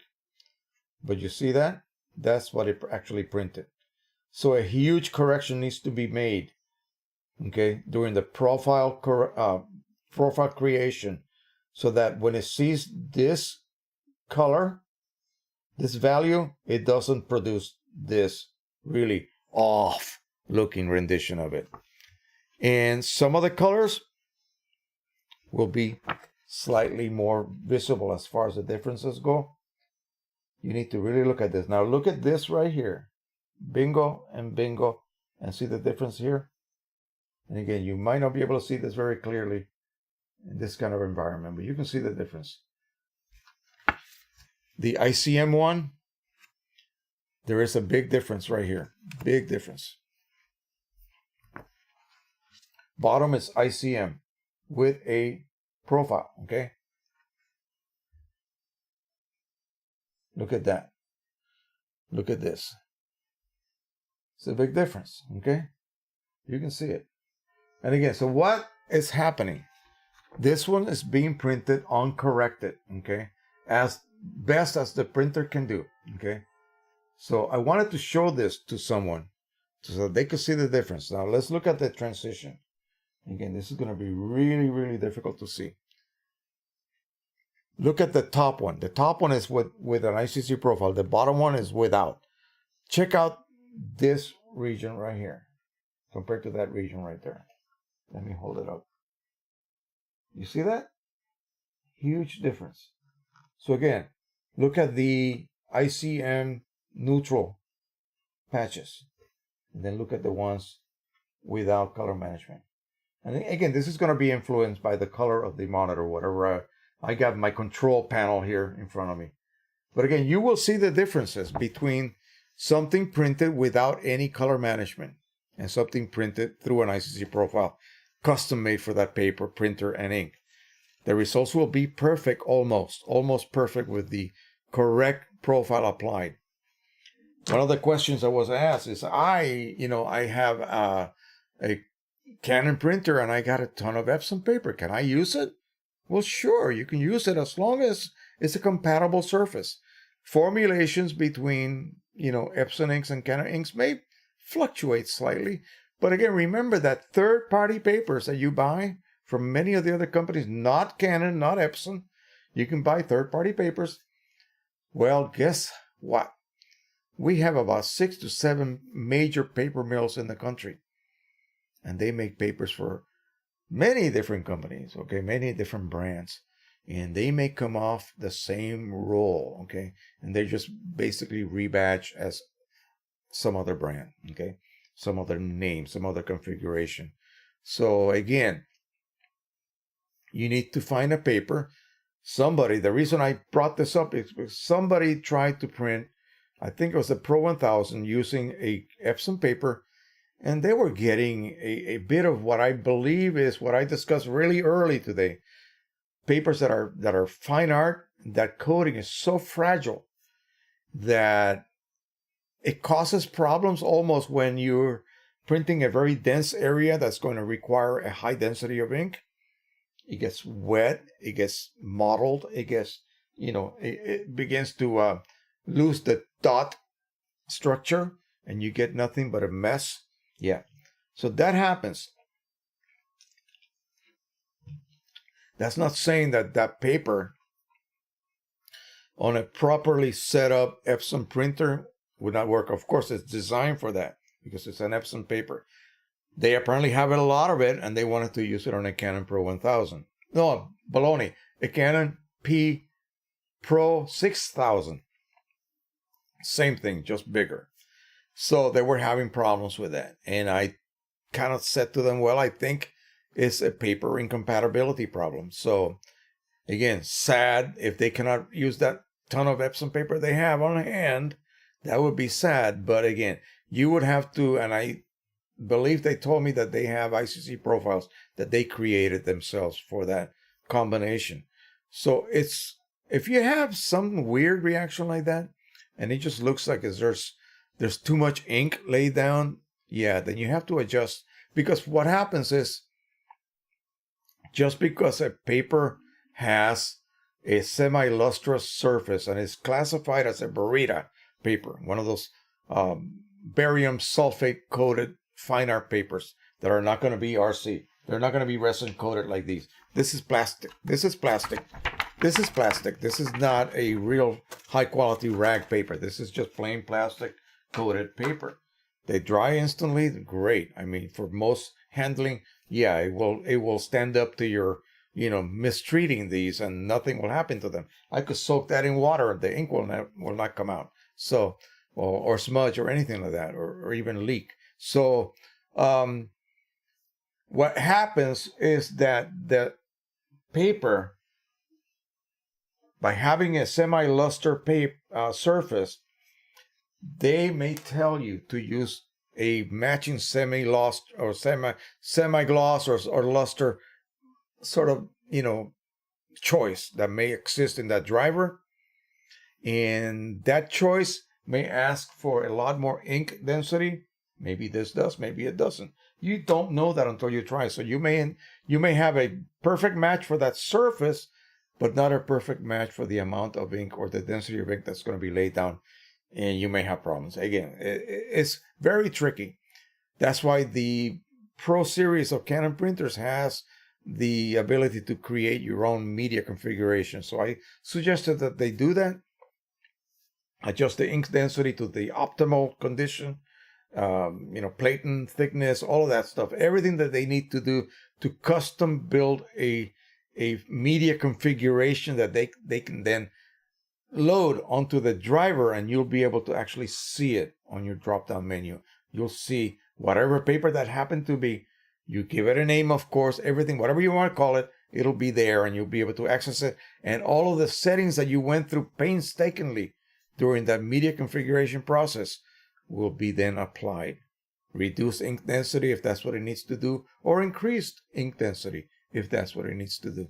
The thickness of the platen gap, All of that stuff will be taken into consideration, whether you have to load from the top feeder or the manual feeder in the back. All of that will be immediately automatically triggered. Yeah. So that was kind of interesting. Now, a friend of mine just sent me this Christmas. He made some labels for me, address labels, and he sent me this little card. You see that? Except watch this. Glossy in the back as well. Isn't this what everybody wants? I mean, I can stick a stamp on this and drop it in the mail. Done on the P800, by the way. So, what paper is this, Jose? Well, this is Red River. What is it? Oh, gosh. Oh, my God, I forgot. Pecos Dual Gloss. Pecos River, is it? Something like that. Dual Gloss. And this is one of the really old and often neglected papers that Red River has available. Dual coated gloss paper. Heavy, nice heavy postcard type paper. Again. And I think he made a template, and great work. And it works. I mean, it works. And so I'm going to look into this because, heck, I want to make some cards too. Why not? Why not? So Pecos, let me look it up because now I'm curious, guys. Now I'm curious. Make sure that I lead you in the right direction. For those of you who want to do note cards, now this is not their pre-scored cardstock. Not that. Let me see if I have. I used to have a link to that before. Anyway, I will look it up. Red River Papers. Red River Papers. Okie dokie, here we go. All right, let's go ahead and switch over. Gosh, I keep doing that. Red River Papers. So shop by any size. Paper type. Let's go and try paper type. We got glossy papers. Boom. And double size glossy. And here we go. Pecos River Gloss. There we go. That's what it is. And you can get it in many different weights.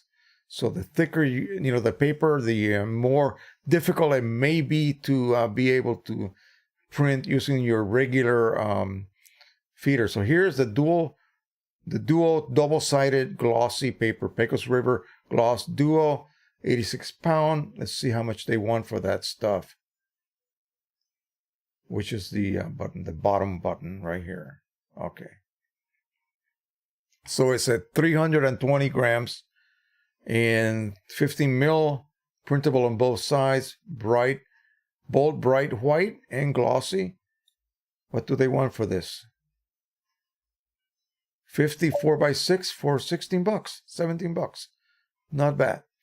So here's the thing. Here's what you need to do. When you go ahead and print with that type of material, use a good printer, of course. You got to use something like the P800, Pro 10, Pro 100. Any of those nice printers will work beautifully.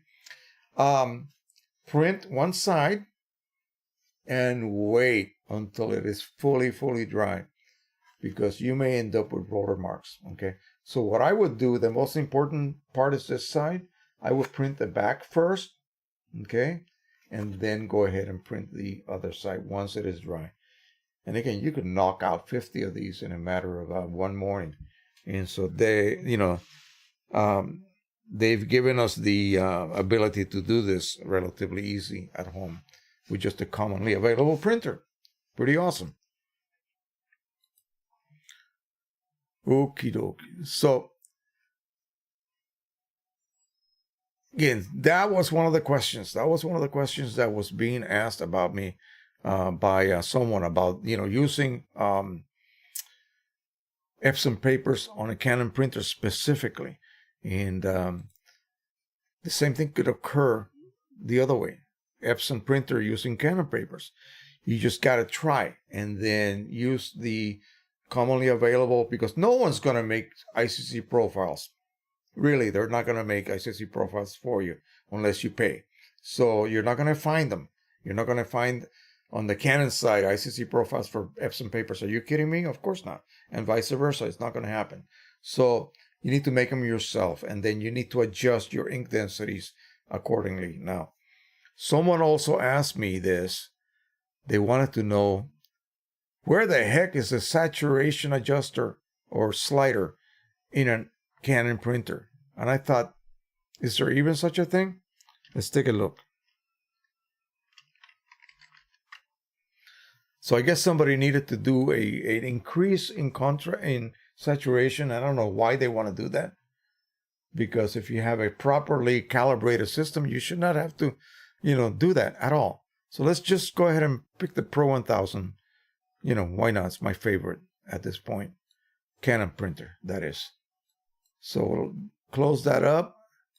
And let's see. So if we click here, it says color intensity manual adjustment. That could be a place where we can look. Let's move it over here. Let me minimize that. Let's move over here a second. And we'll click on that. Okay, what do we have here? So we have cyan, magenta, yellow, brightness, and contrast. And there is no adjustment for saturation. I thought they used to be, but apparently not. So that takes care of that. Okay, I thought there was, but apparently not. At one point, a long time ago, they may have had that option, but apparently not anymore. So let's go ahead and look at another printer. Let's look at an Epson printer. See if it's available on Epson.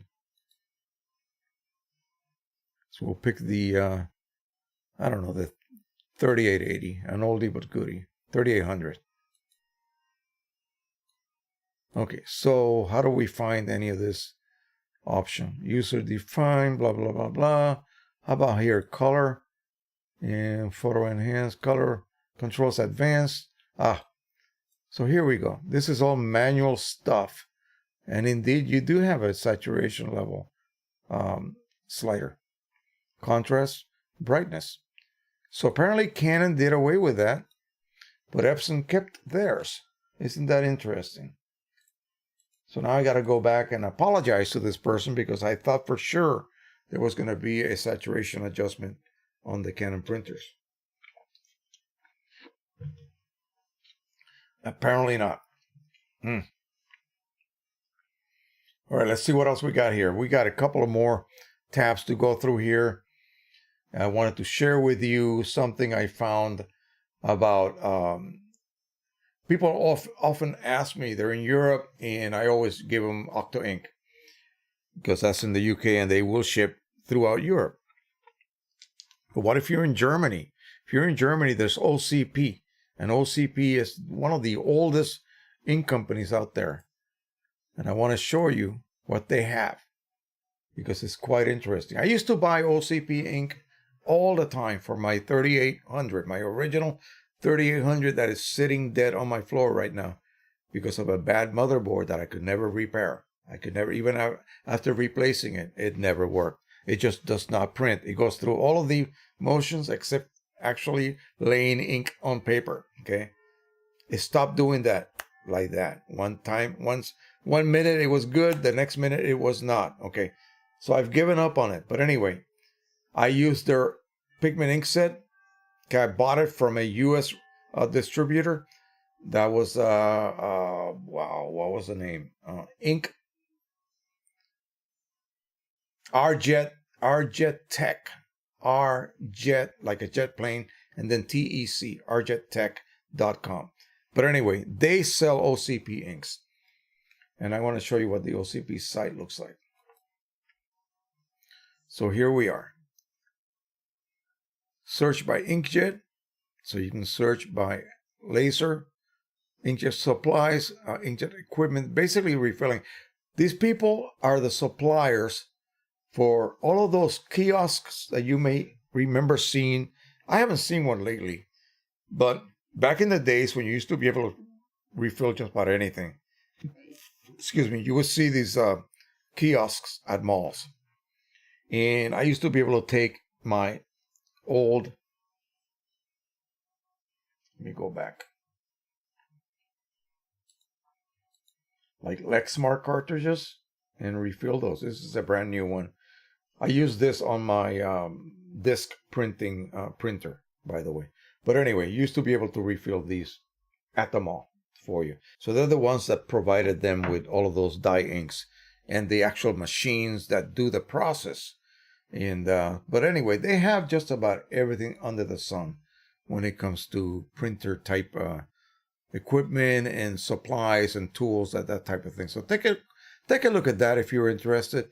Again, I'm not here to promote them, just to kind of let you know. So you got a liter of black pigment ink. Let's see what that sells for.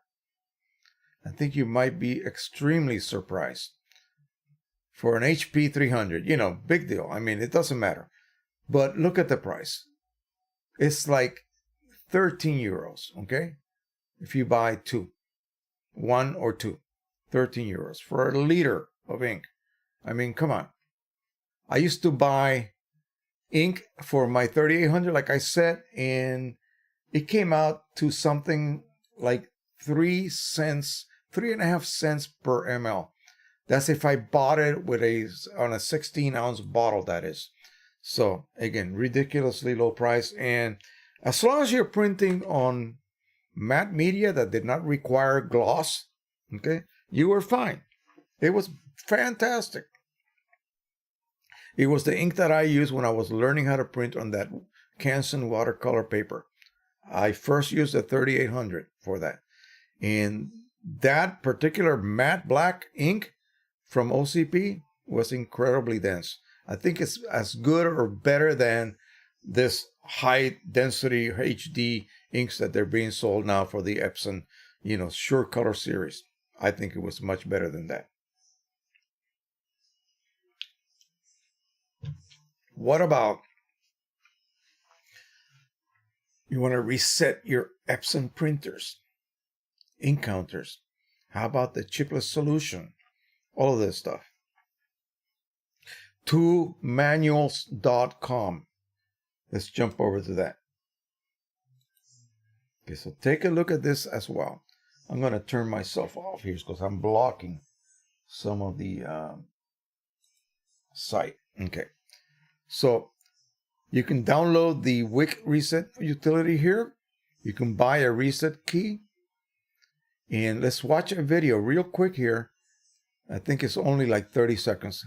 What it takes to reset, for instance, an Epson L220. Okay? Let's go ahead and read and watch that.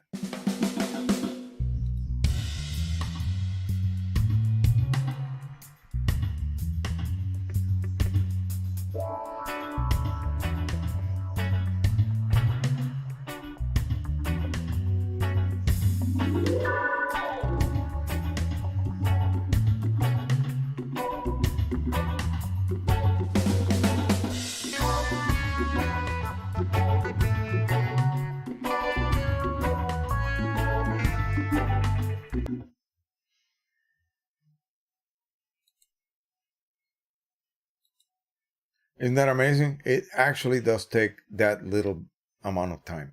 So basically what you saw being performed was on an Epson printer, and I think they might start delving into some Canon printers. I'm not sure. Don't take that to the bank. It's just, I thought I saw something way back. Okay, so here's what happens. Internal waste ink pads.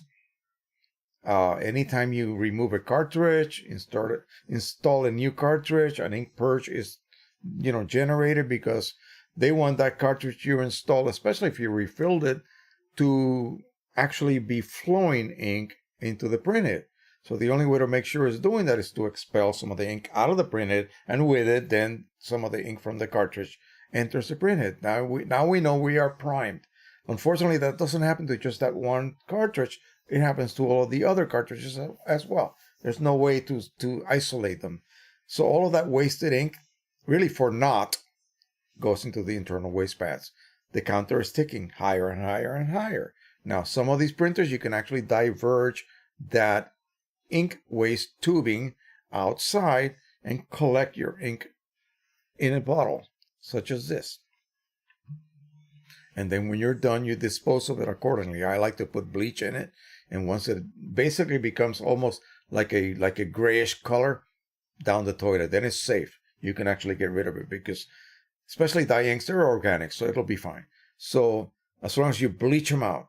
So what happens is that if you don't divert that ink, then your pads are actually physically becoming soiled. But even if you just don't, at some point, whether you do or you do not is what I should say, at some point, those counters reach a certain level, boom, the printer stops working. You get an error that says some of the parts on your printer have reached the end of their lives. So what does that mean? It just means that waste pads are full. There's no way that you can actually read that through your normal driver. That does not give you that kind of information. It just says, hey, your printer's done for. Take it to a repair shop. What they'll do is they will reset the counter to 0. They will dismantle the complete printer, reach below, remove those soil pads, clean it out, install clean pads, put the whole printer, everything back into the chassis, and that's it. And you pay a ton of money. Well, if you just simply divert the ink and then use this tool to reset your printer counter back to 0, you've basically kept your waste pads clean, and for just $10 every year or whatever, however long it takes, you are resetting your printer again to basically brand new empty count levels. So what else do they offer? They offer all sorts of things. They offer the ability to do the chipless solution, because you need the wick tool, the wick reset tool, to be able to do that. Without it, you cannot perform that installation of that firmware. So you're going to have to buy this, and then you're going to buy you're going to download the firmware, and then you're going to buy the reset key for it. That costs you $60. I believe that's what it is. And then that will allow you to, for instance, turn your P800 into a chipless printer. Basically, it will use the chips. Still, it needs to use the chips to identify the color. But it will always display a full display of ink. So that's how it works. The printer just never receives information that you are actually lowering your ink levels. It just never does. Now, if you look up on YouTube, you will be able to find lots of these types of videos showing you how other printers are reset. Now, what if you need to perform some sort of work? Well, I believe that they also sell so-called service manuals. And again, I haven't gone through every. Here we go. We have most wanted service manuals with excellent live support. Online download service. And here's the list of service manuals. This is chipless. Oh, these are the activation keys for all of the printers that they support for chipless use. Amazing. So anyway, have a look through this. It is simply toolmanuals.com. I will put that link on the chat, and you guys can go ahead and enjoy that. You can have a look at it. It has probably stuff that you will not find anywhere, okay, at all. So that's another good source for stuff and information. All right, let's look at this. This is my latest. Gosh, I keep doing that. I'm not saying goodbye yet. This is my latest batch of videos right here. Okay, so this is what I was telling you guys, and I'm going to show you. This is on my site. This is not what you guys get to see. So I'm going to just click on it and arrive at my links. Here's my description. Again, Canon cleaning cycles. Why again? Yeah, we're going to discuss that. Yeah, we already did. Why are we discussing this again? People are not getting it. But look, below that, immediately below that is all of my links. And this is what I get asked daily, what about this? Do you have a link for that? Just look here. It's all right here. Okay. Lots of different links and what the links are for, what they will lead you to. So let me show it so you can actually see it. Oh, big dummy. Here we go. Now you can see it. So here is the video page where I was at. And again, oh, but do you have this on all your videos? Yeah, all my latest videos will have this series of links. There we go. They're all right there. Okay. You want to look at my merch? You want to look at my channel? Give somebody my channel link right there. You want to join Patreon? You want to donate by PayPal? You want to go to my affiliate page at Amazon? There it is. Facebook private group link. My products website right here. Custom paper profiles. You need some profiles made. Here's the link for that. And here's Rick Johnson's link for his store on eBay for, you know, what we discussed earlier, all those cartridges and clips and plugs and you name it. QImage 1. If you're a Mac user and you want to use QImage, this is now QImage 1 is for Mac.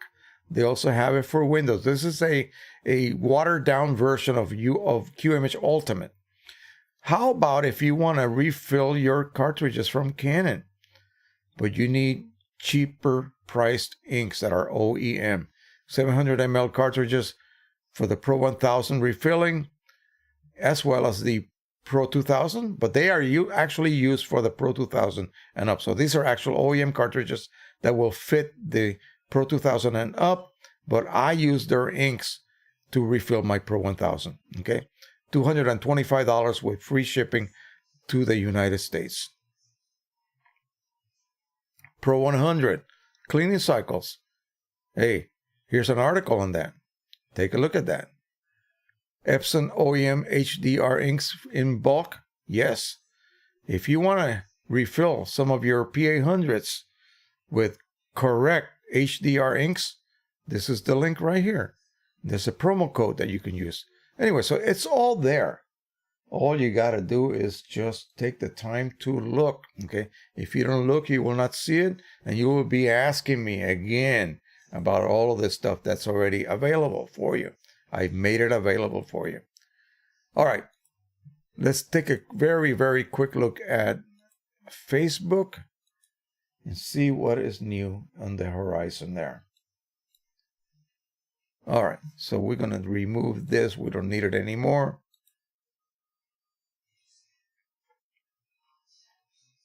And this is my latest video, refilling needs, what you need to get in order to properly refill your Pro 100s. And we already demonstrated that live here with you guys.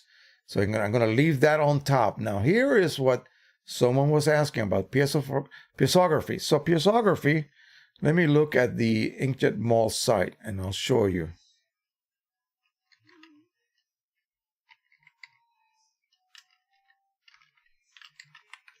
Hope I typed that in correctly. Cone Color Pro. Okay, so this is it. So we're going to go ahead and do the piezoography right here. Okay. They really go deep into this because they're the ones that created this process. So if you're interested, everything is right here. Okay. Inkjetmall.com. Okay. But what is it? What is it? Basically, it's this. Let me put my little head right here. You can still see me right here in the corner. So it's taking an Epson printer, and it has to be an Epson printer because they don't make any other type of ink. Okay? So it's formulated for Epson. So basically, they concentrate on Epson K3 printers, meaning you have two blacks, magenta, two blacks, matte black, and photo black, and then two grays. That's your K3. So they have done away with the color inks and replaced each color with a specific shade of gray, whether it's deep all the way to a lighter shade. Here's the catch. In order for you to be able to do this correctly, you will not be able to use the driver any longer. You will be able to have you'll have to use a rip. And a rip that they are recommending is quad tone rip. Quad as in a quad, as in 4. Quad tone rip. So basically, that's what you will use. It will have all kinds of pre-designed curves. And what that means is that we will be able to then take what should have been yellow and assign a specific shade of gray to that. Your results are amazing. So what you can choose from is their neutral set of inks. So they're perfectly neutral. You won't have any problems any longer with, oh, my prints are a little bit greenish. My monochromes are a little bit magenta-ish. No, when you fill up those refillable cartridges with the neutral black inks, piezo inks, you will get perfectly neutral prints. Now, you could also buy the warm piezo inks or the cool piezo inks. And what do you need? Well, you need to dedicate a printer. And the 3880 is what he's using. And again, I think over here he's comparing the same images done on the Pro 1000 using black and white mode. So anyway, that's really interesting. So again, remember, you are going to need an Epson printer. You're going to need an Epson printer that has the ability to be used with a third-party product. So if you want to sacrifice not sacrifice because you can go back, but if you want to use your P800, and the problem is, of course, you can only use refillable cartridges just one time until the first one goes empty and the chip is no longer recognized. Yeah, you have to switch over to some other system like the chipless solution. Keep those refillable carts in place, load it with piezo flush. That printer will be only for black and white now, okay? Forever, if you choose to keep it that way. And the inks are great. I've used them before. They are not going to clog your printer. They're configured the same way as original Epson inks are, microencapsulated.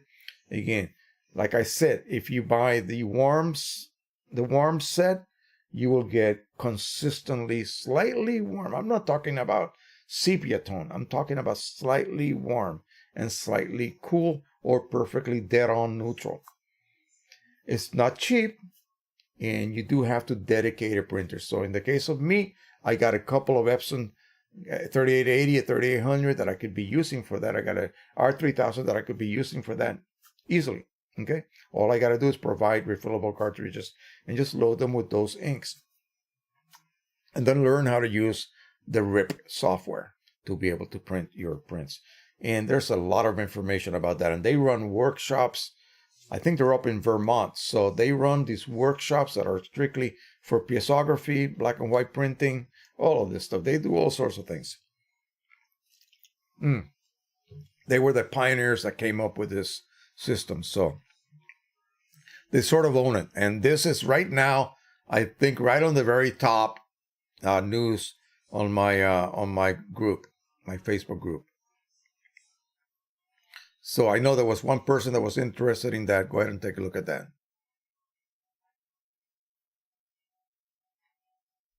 I did my welcoming, and again, we have, let me take a quick look here. We are up to 3525 members. That's pretty good. That is pretty good. And we already got 9 new members already.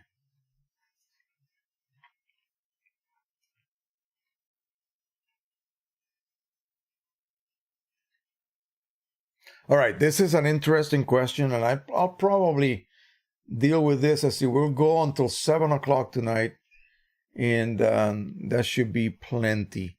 I got about another, how many more tabs do I got to go to? A couple more tabs. So here's the catch, and this is something that is applicable also on your, whether it's Epson or Canon. And I don't care what software you're printing with. So the guy says, this is Eric Johnson. He says, okay, guys, I downloaded a QImage tryout version. I want to make a paper size of 8 by 19. I made a preset page, meaning he made a preset or a manual custom paper size. It says print will be put on 2 pages. What am I doing? What am I not doing to get the 8 by 19 file to fit onto an 8 by 19 paper size. Here's the thing. See, you would think, let me go back to me. Oh, and Mike Cheney answered this one, okay? So there you go. But here's the catch. Here's the thing that you need to learn and well, accept. If I make, I don't care what size it is, custom size, as long as my printer can handle it. Let's just assume that 13 by 19 would be a custom size. In this case, is what was it? 8 by 19. Let's just pick that. 8 by 19. And then it creates an image that's also 8 by 19. Guess what happened? It won't fit. What do you mean it won't fit? Of course it'll fit. No, it will not fit. Because your printable space is smaller. It's smaller. It's smaller by the minimal margin that you have to have, period. It is etched in stone. I don't care if you use Canon or Epson printers. There's always going to be a minimum margin, and it's not equal either. You've seen this before on Lightroom, right? It's not equal either. So if you create a specific size image, 13 by 19, you don't have 13 by 19 amount of space to work with. Okay? You have a page that is 13 by 19 or 9 by 19 in this case. But you don't have 9 by 19 worth of space to play in. You do not. Okay? Let me show you really, really quick what happens. And again, this is a total newbie, thing that occurs. Let's go ahead and choose Q image. Why not? Since that's what is being used here. So Q image, the latest version, 2020-110. Let's make ourselves. Let's see what printer he was using. He didn't say. Oh, Pro 100. Okay. So we'll pick the Pro 100. We'll set that up in like that. And we will make ourselves a custom paper size. Now, if I don't do this correctly, and Mike Cheney is still here, he will take care of me. 9 by, no, 8. It was 8. And it really doesn't matter what size I pick, actually, by 19. Okay. And boom, and boom. So now we have 8 by 19. Kind of a nice panel, right? We're in poster mode, so let's go ahead and let me see if I remember how to do this. No, that's not it. Here we go. So we'll just do a center. Okay. Now, notice that I actually do not have 8 by 19. See what it says right there? Page size. In other words, the workable page size that you have because of those enforced non-printable borders gives me 7.731 by 18.685 inches worth of space. I don't have 8 by 19. So if I load an 8 by 19 image, it's going to say that it needs another page to finish printing it because it's going to print partially that 8 by 19 into this space, and whatever's left over is going to be printed on another sheet. That's how it is. Oh, what am I doing? I'm not showing you this stuff again. Okay, I need a director here to help me. Okay, so we're in Q image. I set up an 8 by 19 page size. There it is. But look, right here, 7.731, 18.685. That's how much actual working space I have. So whatever image I lay on there is not going to print, especially if I create a specific image that's 8 by 19, 300 ppi, and I drop it in here, it's not going to fit, okay? Partially, it's going to be printed here, and then whatever's left over onto a secondary sheet of 8 by 19. So what it needs to do, since this cannot be made into custom This cannot be made into borderless. Okay, so we can get rid of those margins. This is an odd paper size. You cannot print borderless to that. Then you're stuck. So what you need to do is fit that image. Okay, just fit it. And we're going to go here. Let me see here. Oh, it won't even fit. See that? It's still going to force it into that. You see what I'm saying? So, no, you cannot do that. So even if I had the proper size image, there's no way that I can, fit it there because I have less room to work with than the size of the image. And this is what that poor guy is not really getting. And again, it's not an error. This is the way printers work. There's no way of getting around that. You have a page size and the actual image size. And so in order for him to be able to do that, you could not possibly create an image that would be, say, 8 by 19. It would have to be like 7.5 by 17.5. That would fit. Or no, 7.5 by 18.5, and that would fit. Okay. So again, in QImage you can make a cell and that'll fit as well. That would be the best way to do that. All right, let's see what else we got.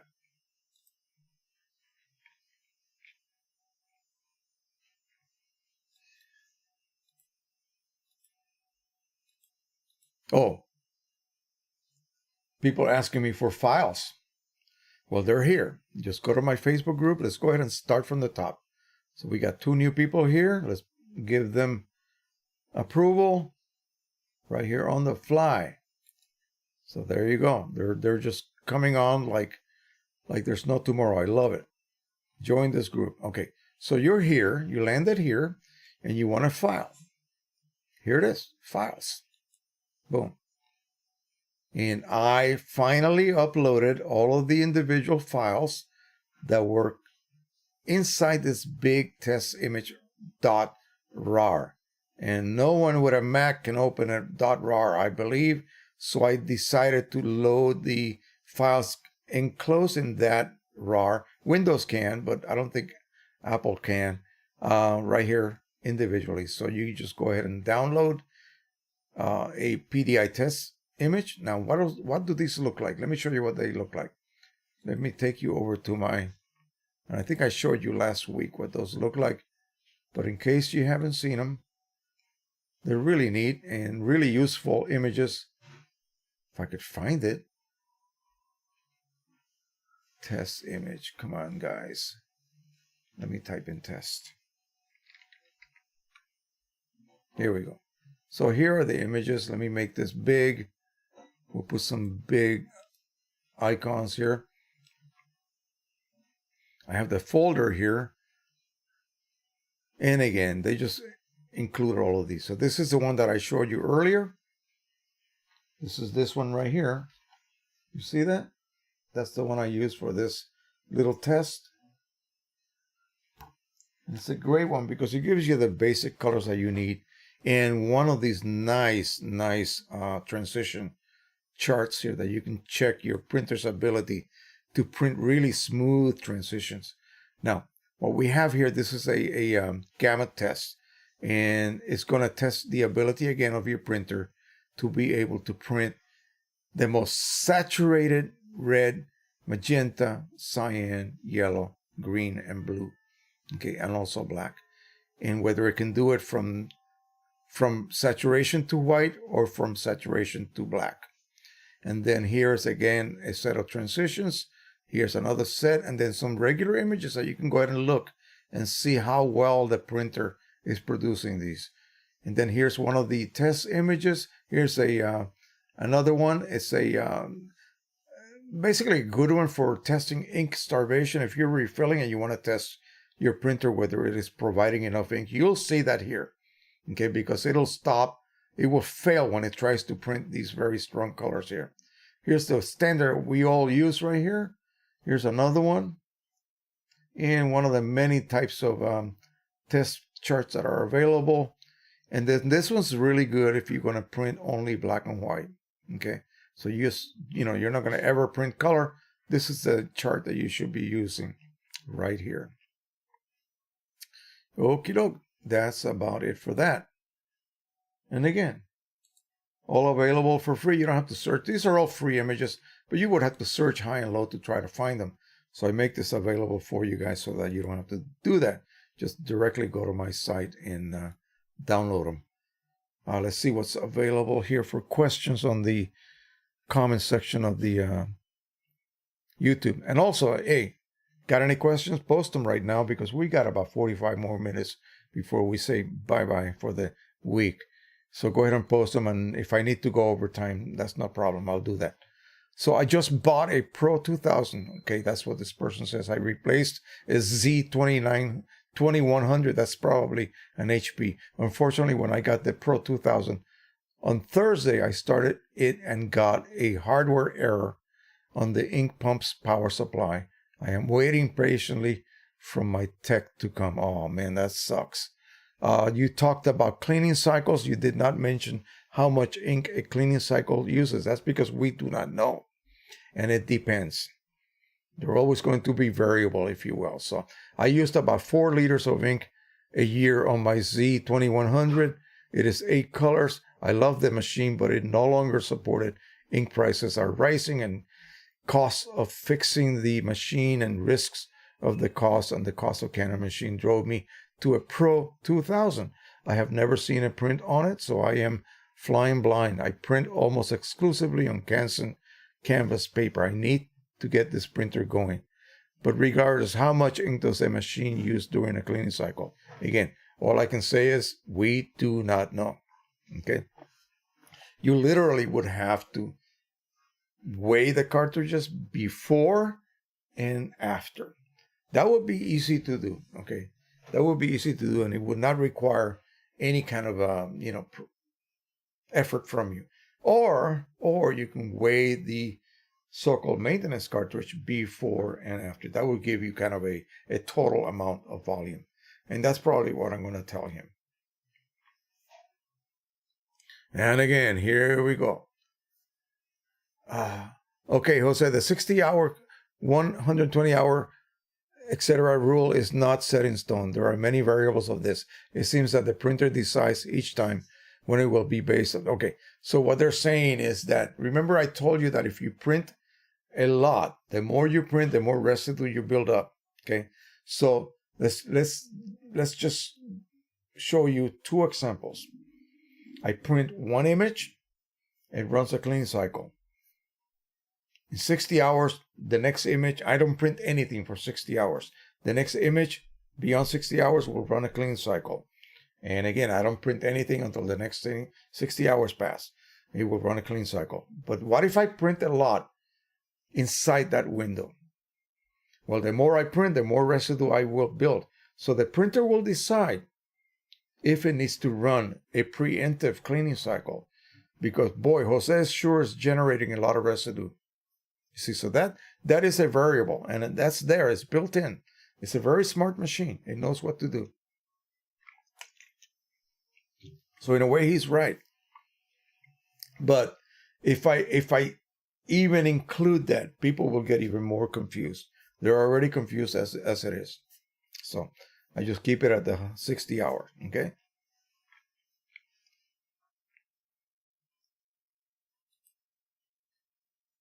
And that would occur if you print a lot. So if you're a very consistent printer with a Pro 1000, you will see it. It might be 50 hours. It might be 40 hours.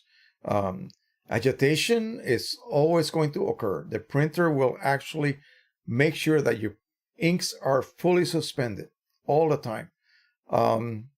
Again, go ahead and look at my comments. Go to my comments section and just look at the latest video that I did. Canon cleaning cycles. Why again? That's what it's called. The very, very latest video. And look at the comments and read what Apostle Mamiya just wrote and provided. I'm going to reply to him and thank him for that because that's really good information. That's for someone who is actually using that printer pretty much consistently. A lot of us Pro 1000 users, yeah, we fail. We totally fail at putting that printer to the number of print jobs it should be producing daily, okay? Daily, not monthly, but daily. And so that kind of will sort of explain to us. For those of you who say, wait a minute, I just noticed a cleaning cycle, it wasn't even 60 hours. Yeah, because it needed it. It needed it, so it did it. The more you print, the more you have to do it. Remember what I said and suggested, and I pray about and dream about, that they introduce some sort of side cleaning system that'll use a cleaning fluid rather than waste our ink in performing maintenance, which is really crazy. It would be like using the most expensive something or other to perform a menial task.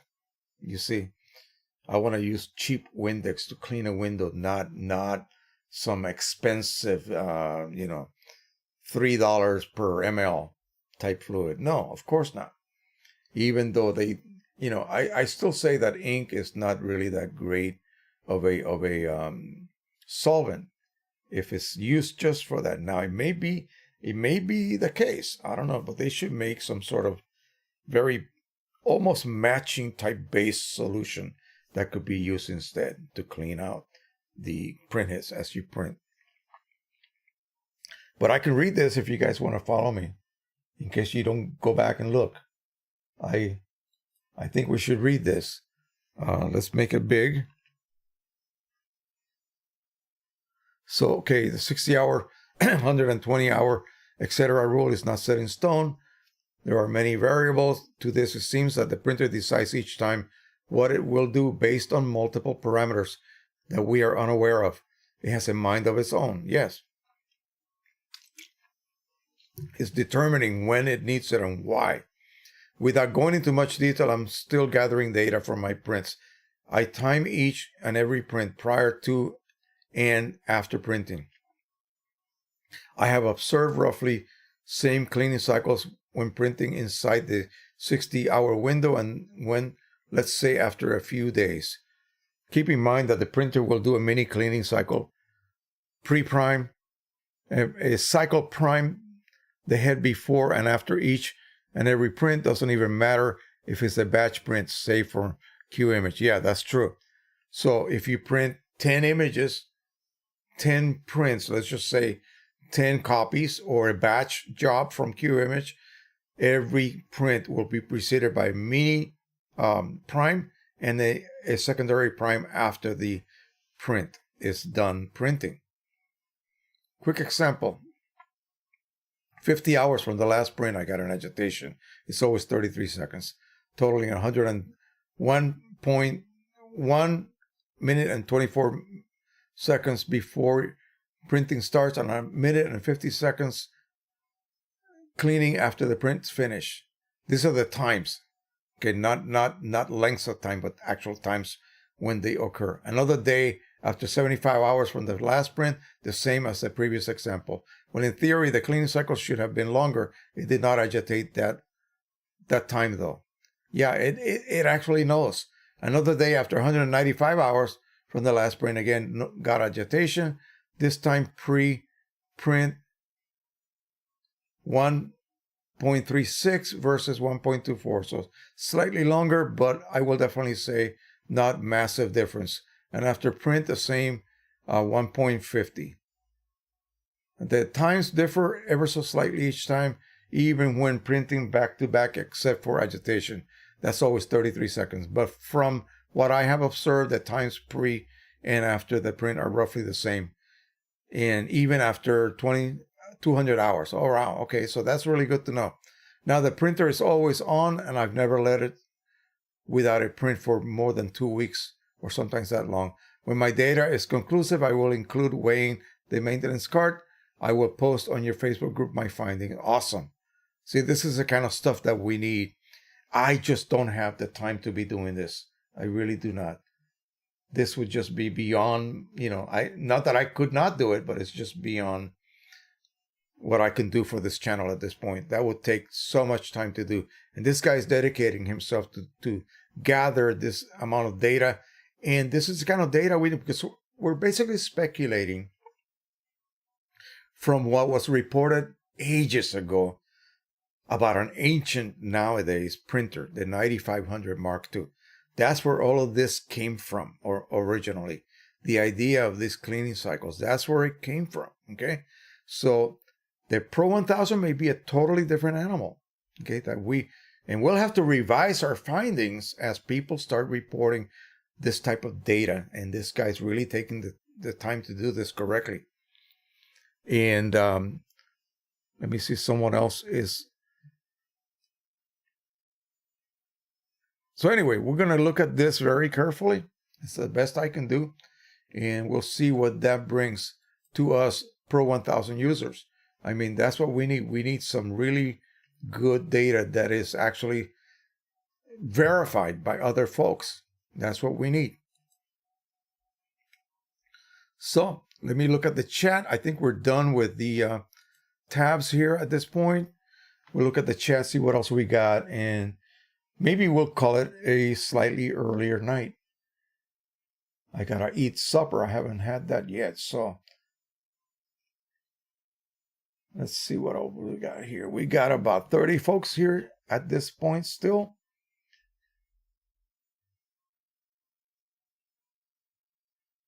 Art Women Photography came on board earlier here for tonight. Missed the last 2 live streams. Well, good. Happy to have you, my friend. I know you've been busy. Manuel Reader, greetings from Austria.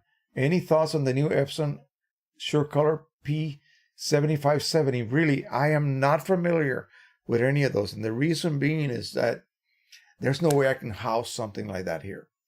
Okay. So I have stopped at the P800.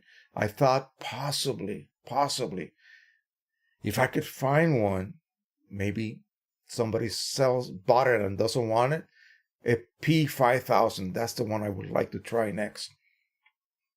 For me, the Pro 2000 would just be a larger version of the Pro 1000. I really don't need that. And again, I have roll support for my P800, so I don't really need that. But yeah, I would love to see the so-called increased gamut that the P5000 supposedly brings to the table. I don't think it'll be that much different than the Pro 1000 as far as like quality of your final prints will. But again, it's supposed to have been greatly improved. It's not the dog that the 4900 was. Total failure of a printer. Wonderful printer, but it never really worked. So yeah, I have no idea about these larger versions of Epson printers. And I think they're up to like 11, 12 colors as well. So again, I wish the the CES, dyslexia, CES show, the Consumer Electronics Show in Vegas. I wish they would have some news about any of these printers, but there's nothing. Did Epson and Canon just decide not to show up? I think so. Okay, we have Peter Allard from Northern Illinois here. And Guido says, I have to go. Thank you, Jose. Until next week. Okay, we'll see you next week. Tango says, a question about quad tone rip. Worth it. Comparing maybe Q print black and white. Wait a minute. Maybe print black and white printing. Additional information, I will be able to do print profiles at my photography school. Quad tone rip is one of those programs that they suggest you pay $50 for it, but it doesn't force you to do that. It just depends how grateful you are, whether you want to pay for it or not. I'm not going to say that you should do or you should not do. But again, it's what you need to print with the piezography inks.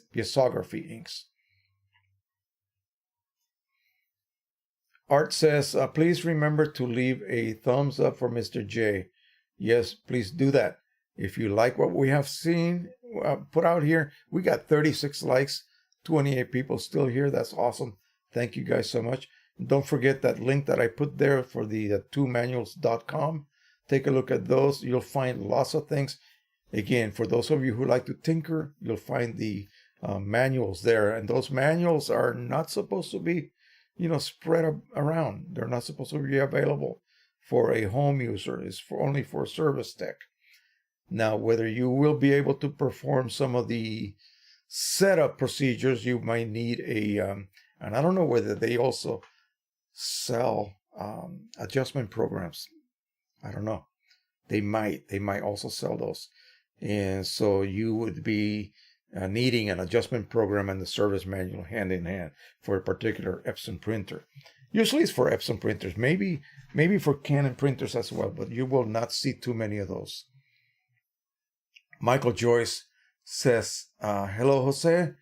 Epson must be listening to you. Their new SureColor P7570 and P9570 large format printers have independent black and matte. Yeah, it's not that they're listening to me. It's that they're using a larger printhead with more channels that do not require sharing. Here's the problem. The 8-channel printhead used for K3 printers, and they go back, till the 2400, okay, the 2200. And they had a 7-channel printer, and you had to replace, let me just use a mock cart here. I'll just use a Canon printer cart. You had to replace each black manually. So you had one channel for black, and you printed with photo black or matte black, and you replaced that cartridge. It used the same chip except for a different color code. So it knew which black it was. Okay.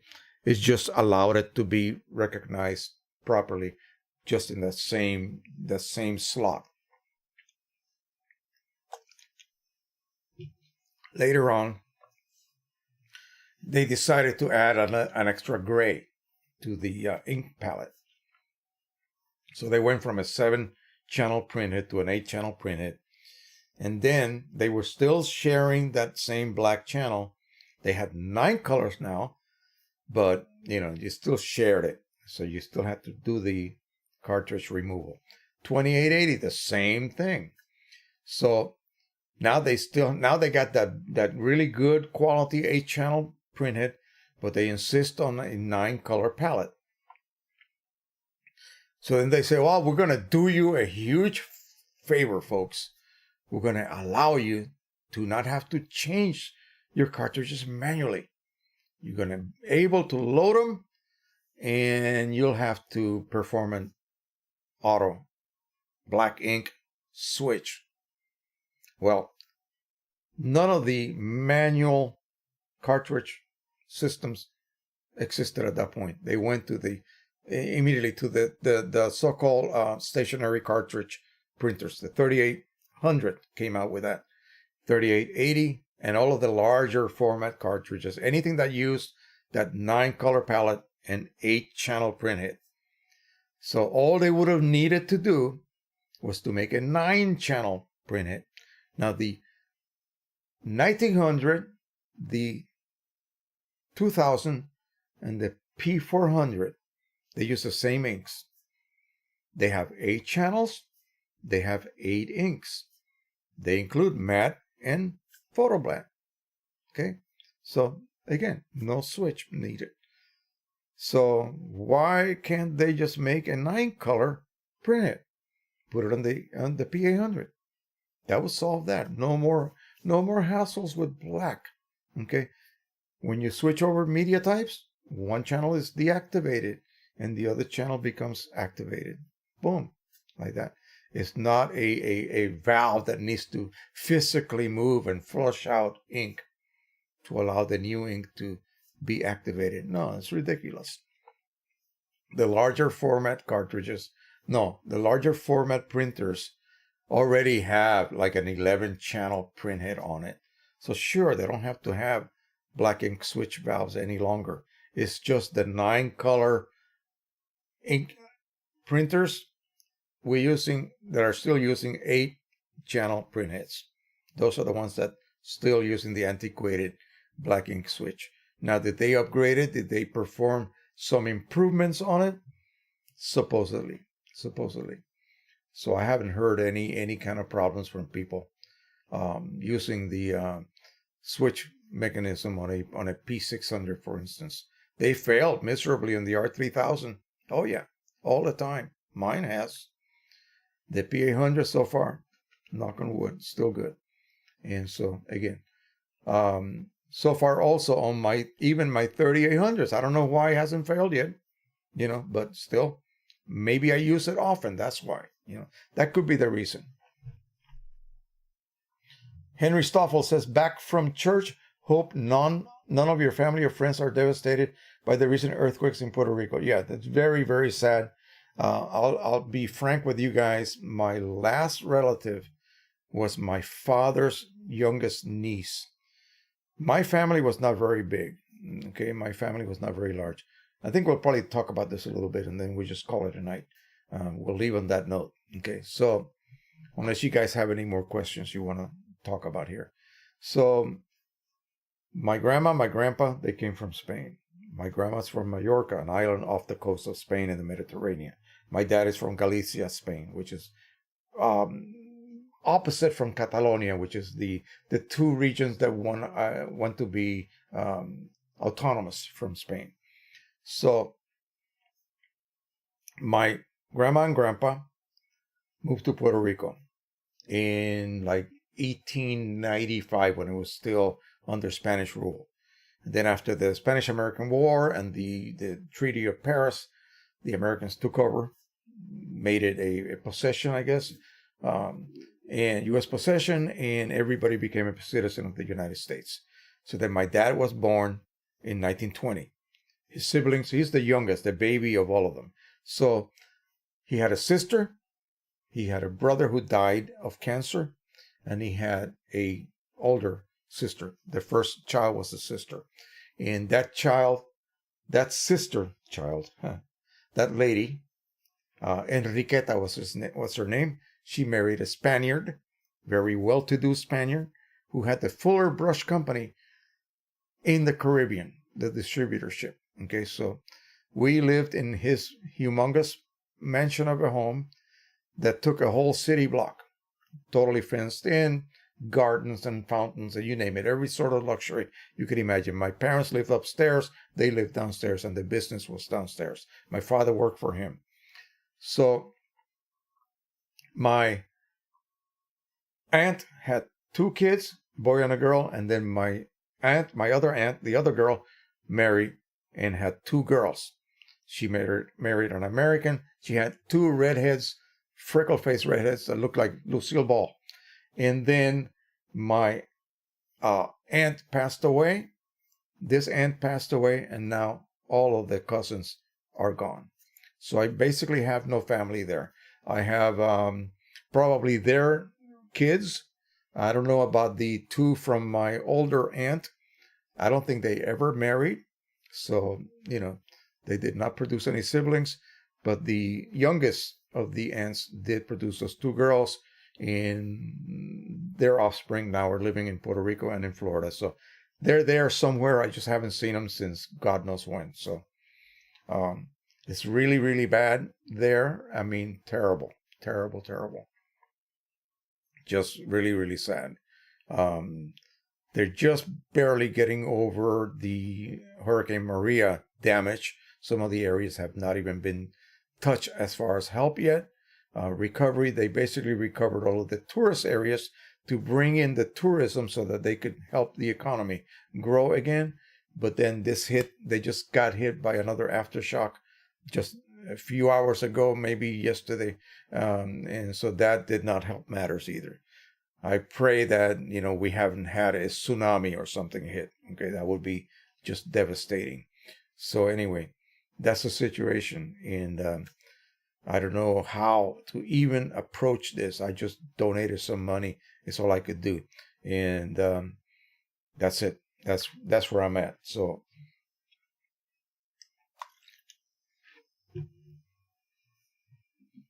if I print a picture from a web browser, that's a JPEG file, do I select the ICM profiles when printing? You mean directly off of a site? I suppose you can. Whether that will make a difference. Now, if you right-click and download it, and then print it from an actual editing application, will that make a difference? I really do not know. Before I leave you guys, let me show you what I just did on my Pro 1000. Everybody's talking about that new firmware. and being able to print from larger sheets of paper up to 47 inches. So that means that you would need a roll, and you would need to have a good trimmer that will cut perfect right angles to the sides. Okay, so it's nice right angle, straight edge. I have a roto trim, which is perfect for that. My point has always been, will I be able to feed that paper perfectly straight? Because you have 47 inches of paper. Okay, so here's what I did today. I wasn't able to use, to print a 47-inch long print, but what I did was I printed, I had a piece of roll that was at least 50 inches long, okay?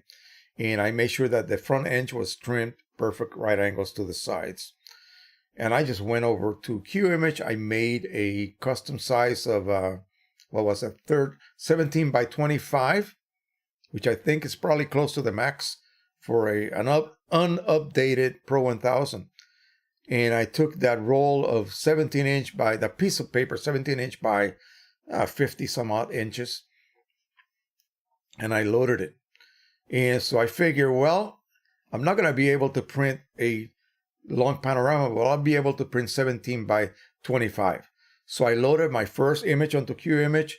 I immediately went over there to babysit my printer. It went into an agitation cycle and all of that prior to printing, a cleaning cycle. Of course, I hadn't used it for several days, and I held the paper straight as I could possibly make it, and it printed, and then it spit out the rest of the paper. Once it got done with the 17 by 25, paper, I had a 1-inch border all the way around. It spit the whole thing out. I went ahead and trimmed it off, and I reloaded it, and I printed 2 images. These are crappy JPEGs that I got. See, back in the day, I used to have people send me images, and I would go ahead and test them, and I did some videos showing off people's photography. That's basically what it was.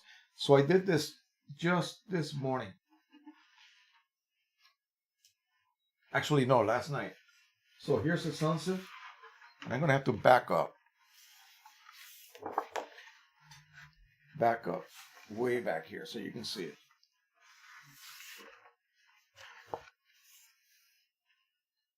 You see that? So this came out, perfectly aligned.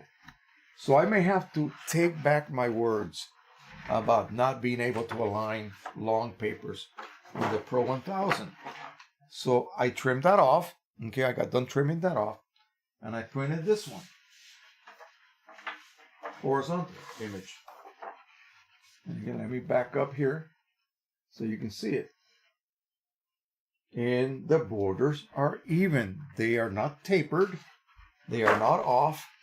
They are even. So apparently I was wrong. So if you're careful enough, you should be able to line up those long sheets of paper that you guys are dying to be able to print on the Pro 1000.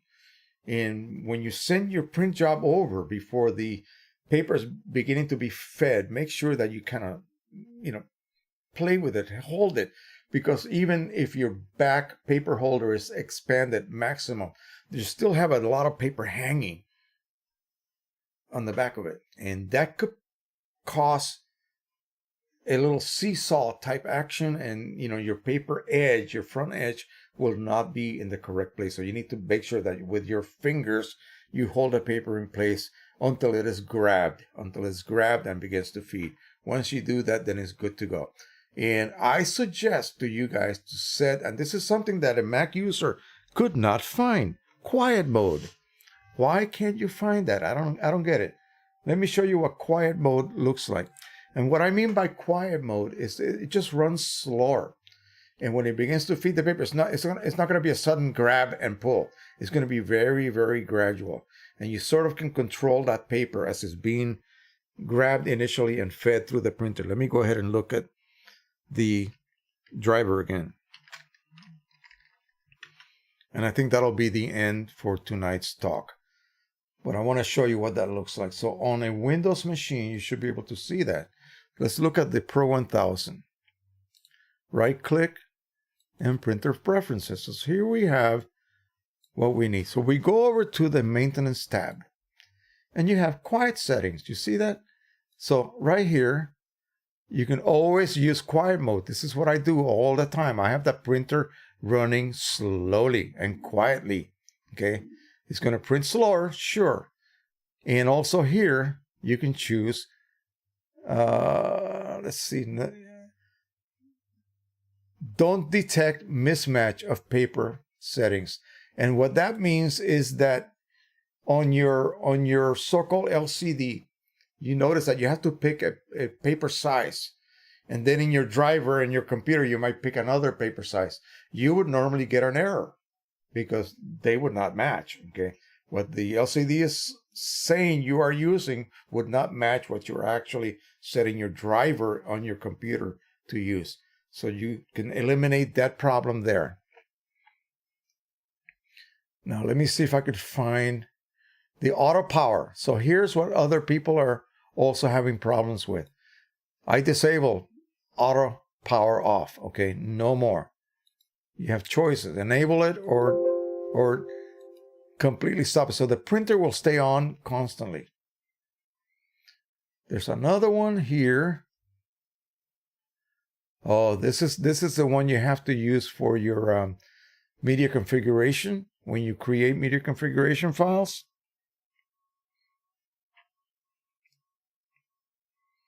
I'm trying to look for the one that allows you to avoid abrasion. It's situated in a slightly different area here. This is not that.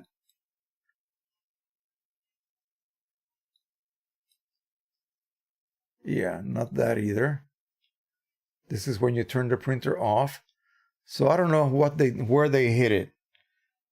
But on a regular lower end type Canon printer, you can find it.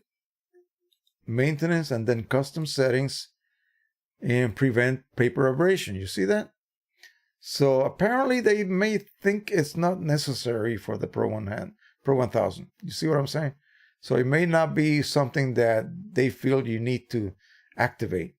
Whereas on a Pro 10 or a Pro 100, Pro 1, it does make a difference. Okay, it does make a difference. If you are getting printhead strikes on the leading edges of your prints, then you might want to activate that on your Pro 1, Pro 100, and Pro 10. Another thing,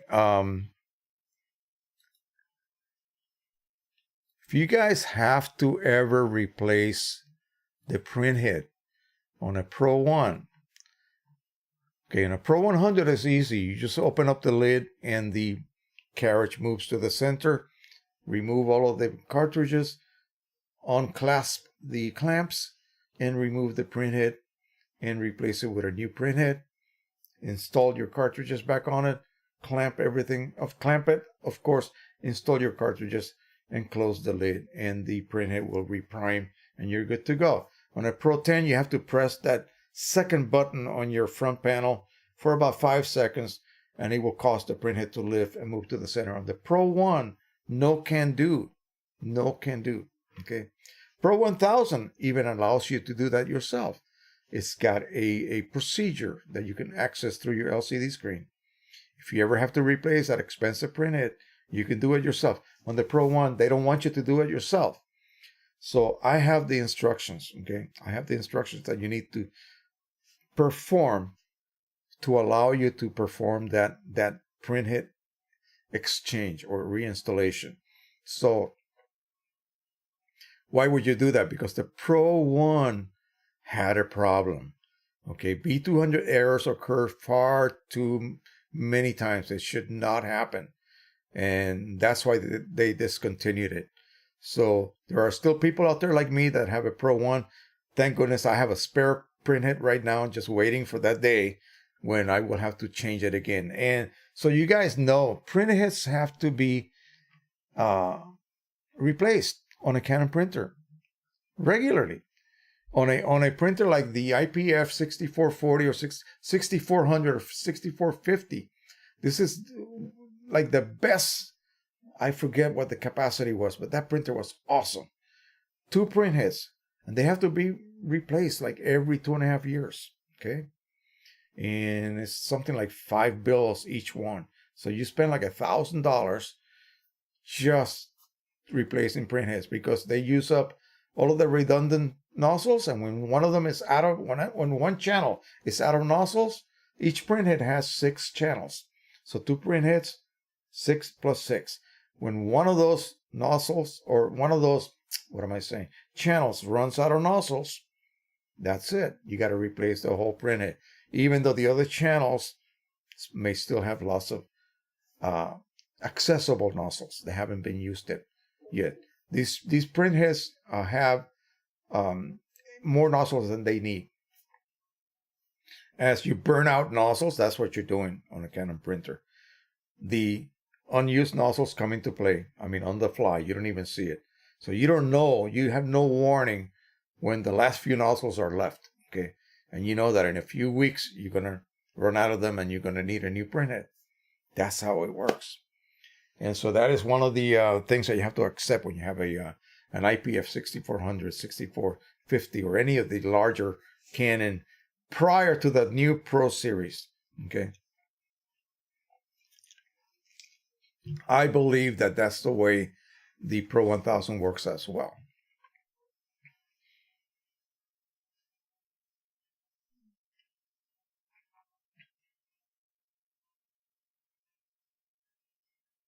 All right. Kevin, I really appreciate that, but we'll just leave it out of the live stream. Everybody can see what you just posted. So, but I do appreciate that. Yeah, I wish. Jeff Thompson, quiet mode also easily found on the Printer Utility Pro 100 on the Mac. I don't have a Pro 10 or a Pro 1000, but I suspect it is the same. Yeah. Somebody told me that they couldn't find it. So I was like, why? I don't have a Mac computer, so I cannot go back and look at the driver configuration just to see. But I just wish that Canon, why is it, Jeff, you're a Mac user, you're a Mac expert. Why is it, before we go off, we have 9 minutes before we go off, tell me why Canon and Epson does not make a driver that has a similar, at least similar user interface. Why? Is it because of the way Mac handles color management with color sync and all of this that of course Windows does not use? Is it because of that, or what? I mean, I think they should make, QImage for Mac and QImage for Windows, QImage 1 for Mac and Windows, it's pretty much the same exact interface. So why can't drivers be more closely designed so that if I show you a procedure on my Windows driver for the Pro 100, you should be able to find the same setting in the same order that I performed it on my Windows driver. And if I did it on a Mac driver, then a Windows user should be able to also find that procedure in their driver. Because they're lazy. That's why Canon and Epson make no effort to make their driver layouts look similar. They're also lazy as far as making sure that when Mac announces a new OS update, everything should work, right? We should not. If I was a Mac user, I would be pissed that I would have to wait a couple of weeks for a utility to be made compatible. Come on, get off your butts. I know there's a difference in, a percentage, how many Windows machines and how many Mac machines are out there, but it should be the same. It should be at least similar, I know there are some differences in the way the operating systems work and how they manage color. But again, the so-called interface should be pretty close. Charles Rios says, "You're awesome. I have learned so much from you. I have a Canon Pro 100. I don't print for 3 days. My cyan clogs." Wow, really? That has not been my experience. If I don't print for 3 days, my cyan clogs, not all, just that one, sometimes black. Could it be that I need a new printhead? Well, how old is the printhead? How old is the printer? And do you refill? Are you refilling, or are you just using straight OEM cartridges? That's big. If you refill, then your cartridges may be losing their ability to feed ink. And it may not be an ink clog. It may be just a ink starvation problem, like we refer to it as. Jeff Thompson says, agreed. My guess is there are many more Windows users, so they spend the majority of the time. Yeah. Baloney. I mean, come on. Nah, that should not be the case. That should not be the case. The designs are totally different. And so they need to sort of come to some sort of happy medium in their so-called driver design. The user interfaces should be similar so that we can help each other out. I don't want to have to buy a Mac machine and load it with all my printer drivers just so I can answer some Mac user's question. And if I was a Mac person, I wouldn't want to buy a Windows machine just to have access to Windows drivers and see, no, come on. Art says, I don't have it's 1.5 years old, and yes, I refill. Well, let me tell you, it could be just the cartridges. You may have to start fresh with some new cartridges for those 2 colors. Maybe those colors are no longer, those cartridge bodies, those 2 cartridges are not feeding ink properly. Refill it and perform the ink test that I told you about. If you were not here early, basically you're going to check your ink flow. Okay? So you might have to rewatch it. I'm not going to go through this over again. You might have to rewatch this and see what I'm talking about. I showed right here what you need for refilling and how to approach it the correct way. And so when a cartridge starts to not feed enough ink, don't hesitate to replace it, okay? Do not, because ink flow problems will lead to head failures on Canon printers.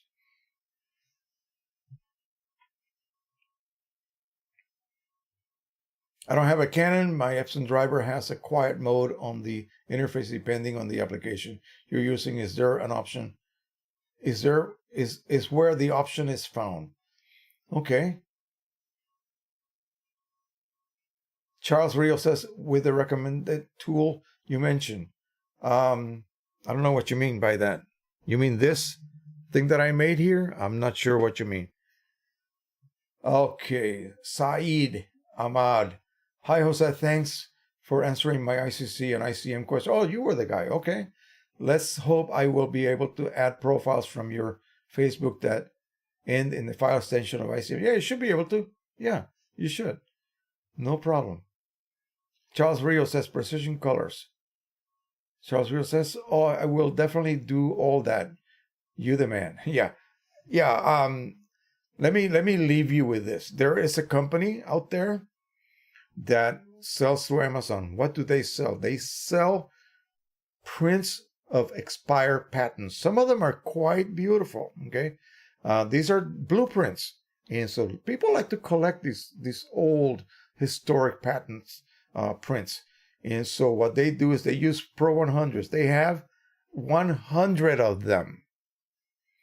They buy PC inks by the gallons. They have people whose job is to process the cartridges as they are being used. After about 40 to 50 refills, they have to flush them out completely, rejuvenate them. Guess which cartridges go bad sooner? Cyan and one of the grays. If you look at the print head, it'll be the 2 on the far right. Think about why. Okay. There is a theory as to why. And so that's all these people do. They print and they refill. These guys can refill a cartridge, reset it, and refill it in about 15 seconds from start to finish. That's how good they are. Okay. So they realize that after a certain number of refills, they have to either refurbish the cartridge by flushing it out and treating it with the rejuvenation fluid, or start from fresh with OEM cartridges and then begin that cycle again. All right. So that is it for now. I think we're pretty good. We definitely ended up in a good note. We have 28 people still hanging here. We got 40 likes and some super chats. What can I say? This has been a very, very good night. And so again, I appreciate that you guys I got a couple more videos that I need to make and upload. I'm going to start the series on photo restoration. You guys should enjoy that. We're going to do scanning procedures, how to properly scan these damaged photos so that they can be restored to some sort of, better condition. And in fact, all, historic photos should be scanned because they are self-destructing themselves anyway. That's just the way it is with all lab-produced prints. One more question. I had one other question. This is Saeed again. You use the term purge cycle, purge print. My question is, how can we get it as there is no option in the driver? Yeah, it's not an available option in the driver. What I mean by purge cycle is that printers that have carriages that ride on the printhead assembly, the Pro 100, the Pro 10, the Epson 1400, 1430, Artisan 1500, all of these printers have carriages with print cartridges on top. When you remove one cartridge and perform whatever you want to perform on it and reinstall it, it's going to reprime all 6 channels or 8 channels or all 10 channels, okay, with a little bit of ink to make sure that during this idle period where the printhead basically detached from the purge pad, that parking station on the right, and move to the center so you can perform this change of cartridge, air can be infiltrated into the printhead. And you need to push that air out. And the only way to do that is to waste a little bit of ink. That's a purge cycle. A purge print is something different. A purge print is simply an image that contains yellow, cyan, magenta, red, green, blue, and black.